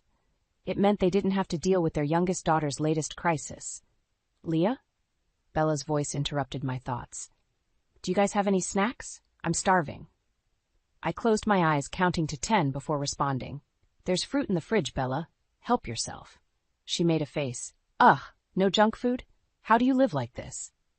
As I watched her rummage through our kitchen, leaving a trail of mess in her wake, I felt something inside me snap. That's it, I muttered, grabbing my keys and heading for the door. Where are you going? Bella called after me. Out, I replied curtly. Don't wait up. I slammed the door behind me, relishing the momentary silence. As I got into my car, I realized I had no idea where I was going. All I knew was that I couldn't spend another minute in that house. My phone buzzed again, another text from Christine. By the way, Olivia mentioned she might need a place to stay for a while, too. You have room for one more, right? I stared at the message in disbelief. This couldn't be happening. How had my life spiraled so far out of control? As I pulled out of the driveway, I made a silent vow to myself. Something had to change, and soon. I just had to figure out what and how. I returned home late that night, hoping to find some peace. Instead, I walked into a disaster zone. Bella's clothes were strewn across the living room, and the kitchen sink overflowed with dirty dishes. The scent of stale pizza hung in the air. Sam? I called out, my voice tight with frustration. We need to talk. Now! He emerged from our bedroom, looking sheepish. Hey, Leah, I was just about to clean up. Save it, I snapped. This isn't about the mess. It's about Bella. She can't stay here, Sam. It's not working. His face hardened. She's my sister, Leah. Where's she supposed to go? I don't know, but this isn't sustainable. Our house isn't a halfway home for unemployed relatives. Sam's eyes flashed with anger. That's rich coming from you. At least I'm trying to help my family. What's that supposed to mean? He hesitated, then blurted out, I lost my job, okay? 2 weeks ago. I've been trying to figure out how to tell you. The room spun. I gripped the back of a chair to steady myself. You what? How could you keep this from me? I was ashamed, he mumbled. I thought I could find something else quickly, but what? You decided to invite your jobless sister to live with us instead? She understands what I'm going through, Sam shouted. Unlike you, always wrapped up in your work, your students, your precious career. The words stung like a slap. I've been supporting us, Sam, paying the bills, keeping this household running, and this is how you repay me? Before he could respond, Bella stumbled in, clearly tipsy. Whoa, what's with all the yelling? Can't a girl get some beauty sleep around here? I rounded on her. Bella, this isn't working. You need to find somewhere else to stay. Her lower lip trembled. But Sam said I could stay as long as I needed, right, Sam? I turned to my husband, silently daring him to side with her. To my shock, he nodded. Yeah, Bells, you're welcome here. Unbelievable, I muttered. So that's it? I don't get a say in my own home? Sam's expression softened. Leah, please, we're all going through tough times. Can't we just support each other? I laughed bitterly. Support? Is that what you call lying to me for weeks? Inviting your sister to move in without even discussing it? Bella piped up. Hey, I can hear you. You know, if you don't want me here, just say so. I have been saying so. I exploded. But neither of you seems to care what I think or feel. Sam reached for me, but I jerked away. Don't. Just don't. I can't deal with this right now. I stormed upstairs, slamming our bedroom door behind me. As I collapsed onto the bed, my phone buzzed. A text from Olivia. Hey sis, everything okay? Sam mentioned you might need some help around the house. I could come stay for a while if you need me. I stared at the message in disbelief. Was this some kind of sick joke? Had Sam invited his entire family to move in without telling me? Downstairs, I could hear Sam and Bella talking in hushed voices. My husband and his sister conspiring against me in my own home. The betrayal cut deep. I typed out a quick response to Olivia. Thanks, but I think we have enough house guests at the moment. Talk soon. As I hit send, a cold determination settled over me. This couldn't continue. Something had to give, and I was done being the only one making sacrifices. Tomorrow, I decided, I would start looking for my own place. If Sam and Bella wanted to play house, they could do it without me. It was time to take back control of my life, even if it meant walking away from everything I thought I knew. With that resolution, I drifted into an uneasy sleep, dreaming of empty houses and endless arguments, wondering how my life had unraveled so quickly. The shrill ring of my phone jolted me awake. I fumbled for it, squinting at the screen. Christine's name flashed and my stomach dropped. Just what I needed. Another lecture from my mother-in-law. "Hello," I answered, my voice still thick with sleep. "Leah, dear, I hope I didn't wake you." Christine's saccharine tone grated on my nerves. "I just wanted to check in. How are things with Bella?" I bit back a sarcastic retort. "Things are tense, Christine. I don't think this arrangement is working out." "Oh, nonsense," she chirped. "I'm sure you're all getting along splendidly. Bella's always been such a joy to have around." I nearly choked. "A joy? Christine, she's turned our house upside down. She doesn't clean, doesn't look for work, and Sam—" "Now, Leah," Christine interrupted, her voice taking on a steely edge. "I'm sure you're exaggerating. Bella's going through a rough patch. As family, we need to support her." "And what about supporting me?" I snapped. "This is my home, too, and I didn't agree to any of this." There was a pause. Then Christine spoke again, her tone dripping with disappointment. "I expected better from you, Leah. You've always been so rigid. Perhaps this is an opportunity for you to learn some flexibility." The conversation devolved from there, with Christine lecturing me on family loyalty and the importance of sacrifice. By the time I hung up, my blood was boiling. I stormed downstairs, ready to confront Sam and Bella, only to find the living room in even worse shape than before. Bella lounged on the couch, still in her pajamas, scrolling through her phone. "Oh, hey, Leah," she said without looking up. "We're out of milk. Could you pick some up?" Something inside me snapped. "No, Bella, I will not pick up milk. This isn't a hotel, and I'm not your maid." She finally glanced up, her eyes wide with feigned innocence. "Geez, what's your problem?" I was just asking. "My problem," I seethed, "is that you've been here for days, contributing nothing but mess and chaos. When are you planning to look for a job, or at least clean up after yourself?" Bella's face crumpled. "You don't understand. It's hard out there. I'm trying, but—" "But what?" I interrupted. "You seem to have plenty of energy for going out drinking and watching TV all day. Leave her alone, Leah." Sam's voice came from behind me. I whirled to face him, fury building. "Of course you're taking her side," I spat. "God forbid either of you take any responsibility." Sam's face hardened. "That's not fair." "We're both going through a tough time." "And I'm not," I shot back. "I'm the only one holding things together while you two play house." The argument escalated, voices rising until we were all shouting over each other. Suddenly, a crash from the kitchen silenced us. We rushed in to find Bella standing amidst shattered glass, my grandmother's antique vase in pieces at her feet. I was just trying to clean up," she whimpered. I stared at the broken shards, feeling something break inside me as well. Without a word, I grabbed my keys and headed for the door. "Where are you going?" Sam called after me. "Anywhere but here," I replied, my voice cold. "I can't do this anymore." As I pulled out of the driveway, my phone buzzed again. A text from Roger, my father-in-law. "Heard you're having some trouble at home. Remember, family comes first. Don't let your career get in the way of what really matters." I tossed the phone aside, gripping the steering wheel until my knuckles turned white. They were all against me. Sam, Bella, Christine, Roger. How had I become the villain in my own life? As I drove aimlessly, one thought crystallized in my mind. Something had to change, and if no one else was willing to make that change, it would have to be me. I returned home late that evening, exhausted and emotionally drained. The house was quiet, but the tension in the air was palpable. As I stepped into the living room, I froze.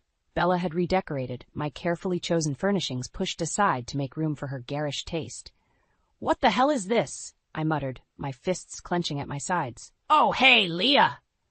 Bella chirped, emerging from the kitchen. I thought I'd spruce the place up a bit. It was so boring before. I took a deep breath, forcing myself to remain calm. "Bella, we need to talk. This can't continue. You need to start looking for a job and your own place to live." She rolled her eyes. Geez, you sound just like Mom and Dad. Can't you just chill? No, I can't chill, I snapped. This is my home, and you're treating it like a frat house. Where's Sam? As if on cue, Sam trudged down the stairs looking sheepish. Hey, honey, I see you've noticed the changes. I rounded on him. You let her do this without even asking me? He shrugged helplessly. I thought it might cheer you up. You've been so stressed lately. Stressed? I laughed bitterly. I wonder why. Maybe because my husband lost his job and didn't tell me, then invited his unemployed sister to live with us indefinitely? Bella piped up. Hey, I'm right here, you know. Trust me, I'm aware, I retorted. Look, I'm setting some ground rules. Starting tomorrow, you both need to be actively job hunting, and Bella, you need to contribute to household chores and expenses. They exchanged glances, and I saw something pass between them that made my blood run cold. Actually, Sam began hesitantly, I've been thinking, maybe we could invite Olivia to stay for a while, too. You know, to help with expenses. I stared at him, dumbfounded. Are you serious? You want to invite your other sister to live here, too? Well, yeah, Bella chimed in. Olivia's got a great job. She could totally help out with the bills and stuff. The realization hit me like a ton of bricks. They weren't just taking advantage of my hospitality. They were planning to turn our home into some kind of family commune, with me footing the bill. Absolutely not, I said firmly. This is not up for discussion. In fact, Bella, I want you out by the end of the week. Sam's face hardened. You can't just kick her out, Leah. She's family. And what am I? I shot back. Because lately it feels like I'm just a meal ticket and a maid service. The argument escalated quickly, voices rising until we were all shouting over each other. Suddenly my phone buzzed. A text from Olivia. Hey sis, just booked my flight. Can't wait to see you all next week. I stared at the message in disbelief, then looked up at Sam and Bella's guilty faces. You already invited her, I said, my voice dangerously quiet, without even talking to me. Sam reached for me, but I jerked away. Leah, please, we're just trying to keep the family together. Family? I laughed bitterly. That what you call this? Because from where I'm standing it looks a lot like betrayal. I stormed upstairs, my mind racing. This was it, the final straw. I couldn't live like this anymore, constantly undermined and disrespected in my own home. As I threw some clothes into a suitcase, I made a decision. It was time to put myself first for once. I'd stay with a colleague for a few days, clear my head, and figure out my next move. But one thing was certain. I wouldn't be coming back to this chaos. It was time to reclaim my life, even if it meant leaving behind everything I thought I knew. With a heavy heart but a sense of resolve, I zipped up my suitcase and headed for the door, ignoring Sam and Bella's protests. As I drove away, I felt a mix of fear and exhilaration. The future was uncertain, but for the first time in months, I felt like I was taking control of my own destiny. I sat in my colleague's guest room, staring at my phone. Olivia's number glared back at me, daring me to make the call. With a deep breath, I hit dial. Leah? Olivia's voice was warm, but cautious. Is everything okay? I've been trying to reach Sam, but he's not answering. I laughed bitterly. Oh, everything's just peachy. Did you know about their little plan? Plan? What are you talking about? I filled her in on the chaos of the past few weeks. Bella moving in, Sam's job loss, and now their scheme to have Olivia join the fray. Oh my God. Olivia gasped. Leah, I had no idea. Sam just said you guys could use some help with expenses. I never meant to intrude. Well, that makes one of you, I muttered. There was a pause, then Olivia spoke again, her voice firm. I'm canceling my flight. This is ridiculous. Have you talked to Mom and Dad about this? I scoffed. Oh, I've talked to them all right. They think I'm being selfish for not wanting to support the entire family. That's absurd, Olivia said. Look, I'm coming into town next week for a conference. Why don't we meet up and figure this out? As we made plans, I felt a glimmer of hope. At least one person in this family seemed to have their head on straight. After hanging up, I checked my messages. 5 missed calls from Sam, 3 from Bella, and a scathing text from Christine. Leah, how could you abandon your family like this? I thought we raised you better. Anger bubbled up inside me. Before I could stop myself, I fired back a response. You didn't raise me at all, Christine. I'm Sam's wife, not your daughter, and right now, I'm not sure I want to be either. Seconds after hitting send, my phone rang. It was Roger. Leah, he began, his voice stern, I think you owe your mother-in-law an apology. I exploded. An apology? Are you kidding me? Your children have taken over my home, disrespected me at every turn, and you think I'm the one who needs to apologize? Now? Listen here. Roger started, but I cut him off. No, you listen. I'm done being the family doormat. If Sam and Bella want to play house, they can do it without me, and you and Christine can stop pretending you have any say in my life. I hung up, my hands shaking. Part of me felt liberated, but another part was terrified. What had I just done? My phone buzzed again, a text from Sam. Leah, please come home. We need to talk. I stared at the message, torn. Part of me wanted to rush back, to try and salvage what was left of my marriage. But a stronger part knew that going back now would just mean falling into the same old patterns. As I debated, another text came through, this time from Bella. Hey sis, no hard feelings about earlier, right? BW, I borrowed your car to go job hunting. Hope that's cool. That was the final straw. I'd left my car at home when I stormed out, and now Bella was joyriding in it, probably with no intention of actually looking for work. In that moment, everything became crystal clear. I couldn't go back. Not now, maybe not ever. It was time to start putting myself first. With shaking hands, I typed out a response to Sam. I'm sorry, but I can't come home right now. I need some time to think. Please tell Bella to return my car immediately, or I'll report it stolen. As I hit send, I felt a weight lift off my shoulders. For the first time in months, I was standing up for myself. The road ahead was uncertain, but one thing was clear. I was done being a supporting character in my own life story. It was time to take the lead. I stood on the doorstep of my own home, feeling like a stranger. It had been a week since I'd left, and Olivia's arrival for her conference had finally given me the courage to return. Taking a deep breath, I unlocked the door and stepped inside. The chaos that greeted me was beyond anything I'd imagined. Clothes, empty takeout containers, and beer bottles littered every surface. The air was thick with the stench of stale alcohol and unwashed bodies. Hello? I called out, my voice echoing in the eerie silence. Olivia appeared from the kitchen, her face a mask of shock and disgust. Leah, thank God you're here. I don't even know what to say. Before I could respond, Bella stumbled down the stairs, clearly hungover. Oh, hey sis, she slurred. Didn't expect to see you back so soon. My blood boiled. Where's Sam? I demanded. As if on cue, my husband emerged from our bedroom, looking disheveled and reeking of booze. Leah? He mumbled, rubbing his eyes. What are you doing here? What am I doing here? I repeated incredulously. This is my house, Sam. The better question is, what the hell have you been doing? Olivia stepped in, her voice tight with anger. They've been having a nonstop party, Leah. I got here yesterday, and it's been like this the whole time. I tried to talk some sense into them, but...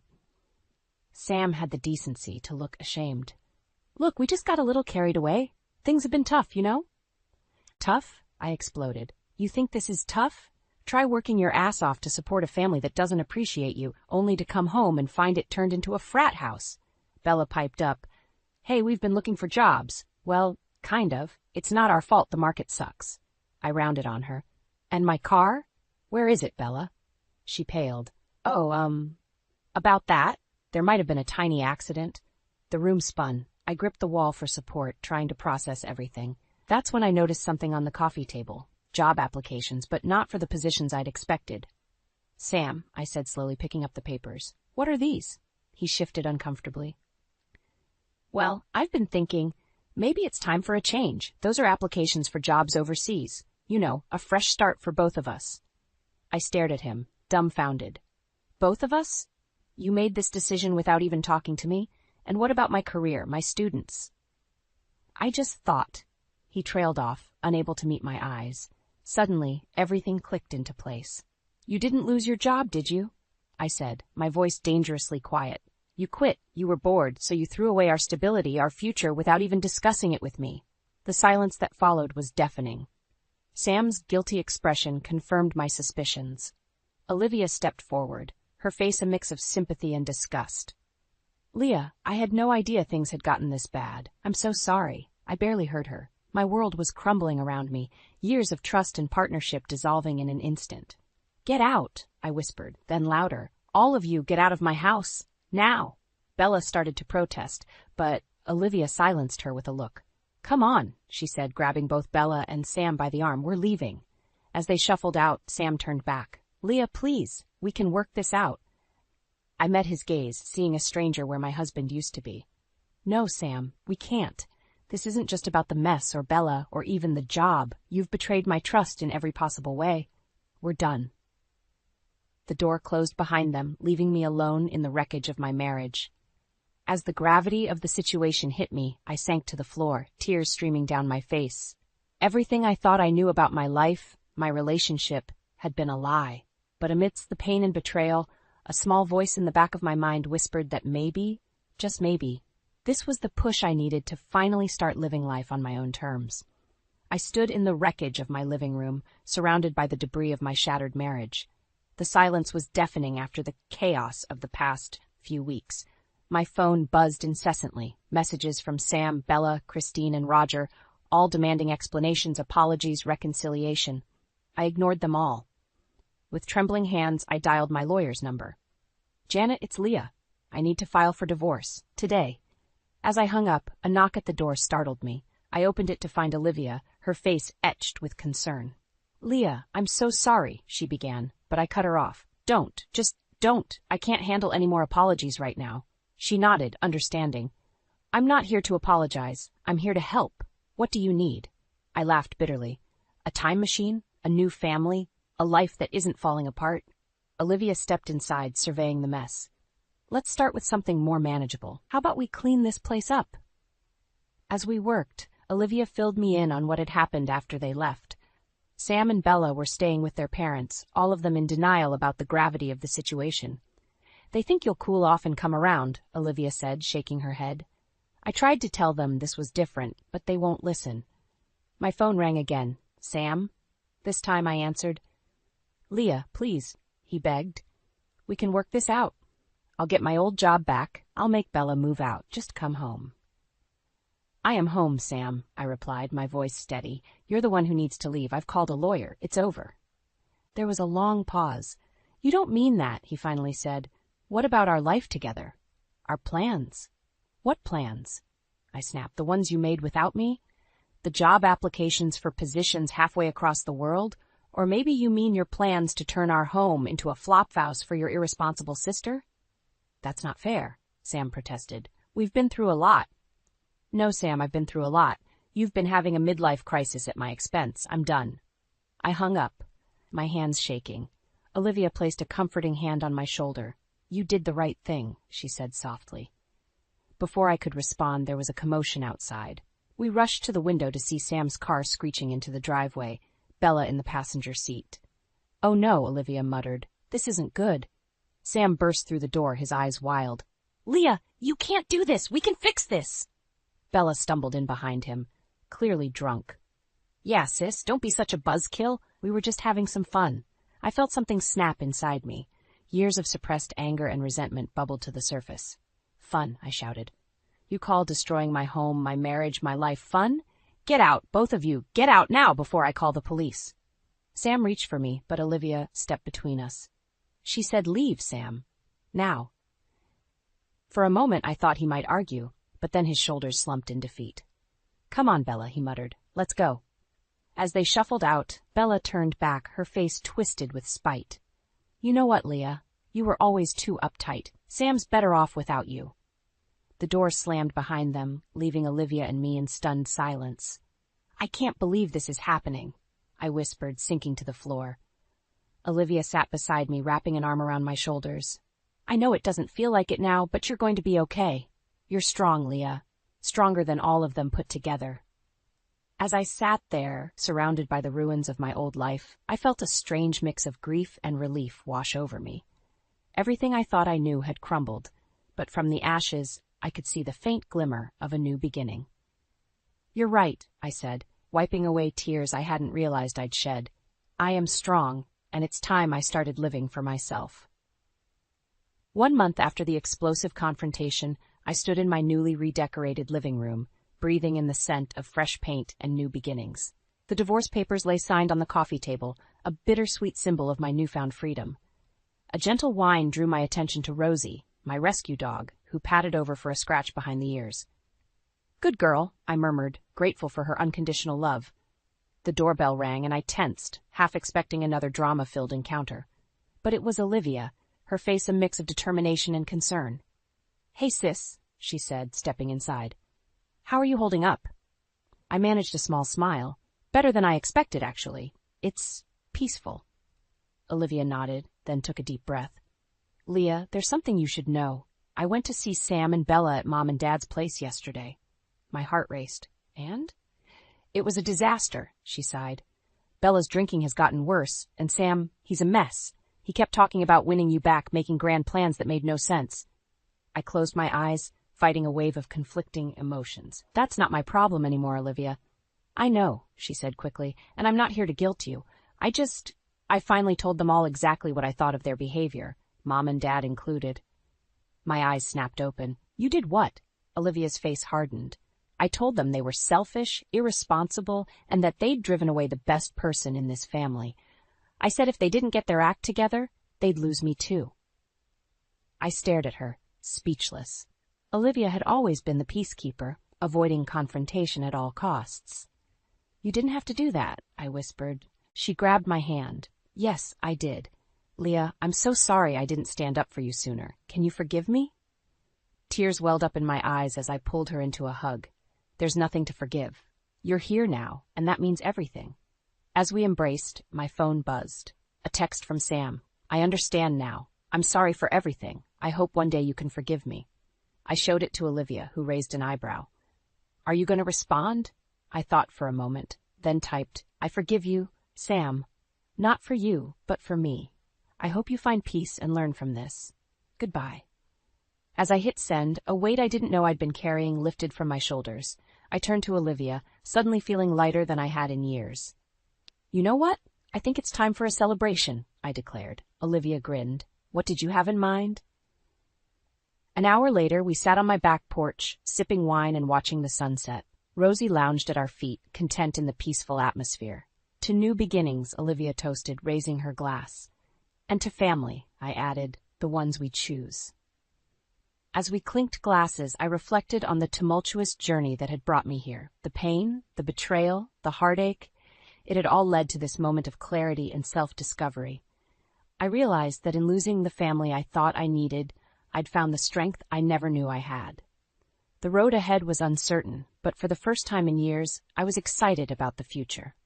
"You know," I said to Olivia, "I think I'm going to apply for that department head position at the university, the one I always thought was out of my reach." Olivia beamed. "That's fantastic. You'll be amazing." As the last rays of sunlight painted the sky in brilliant hues, I felt a profound sense of peace wash over me. The chaos of the past few months had forged me into someone stronger, someone unafraid to stand up for herself and pursue her dreams. I looked at Olivia, my faithful ally, and down at Rosie, my loyal companion. This, I realized, was what true family looked like. Not the toxic relationships I'd left behind, but the supportive, loving connections I'd chosen for myself. "Here's to the next chapter," I said softly, more to myself than anyone else. And as the stars began to twinkle in the darkening sky, I knew that whatever challenges lay ahead, I was ready to face them, on my own terms, with my chosen family by my side.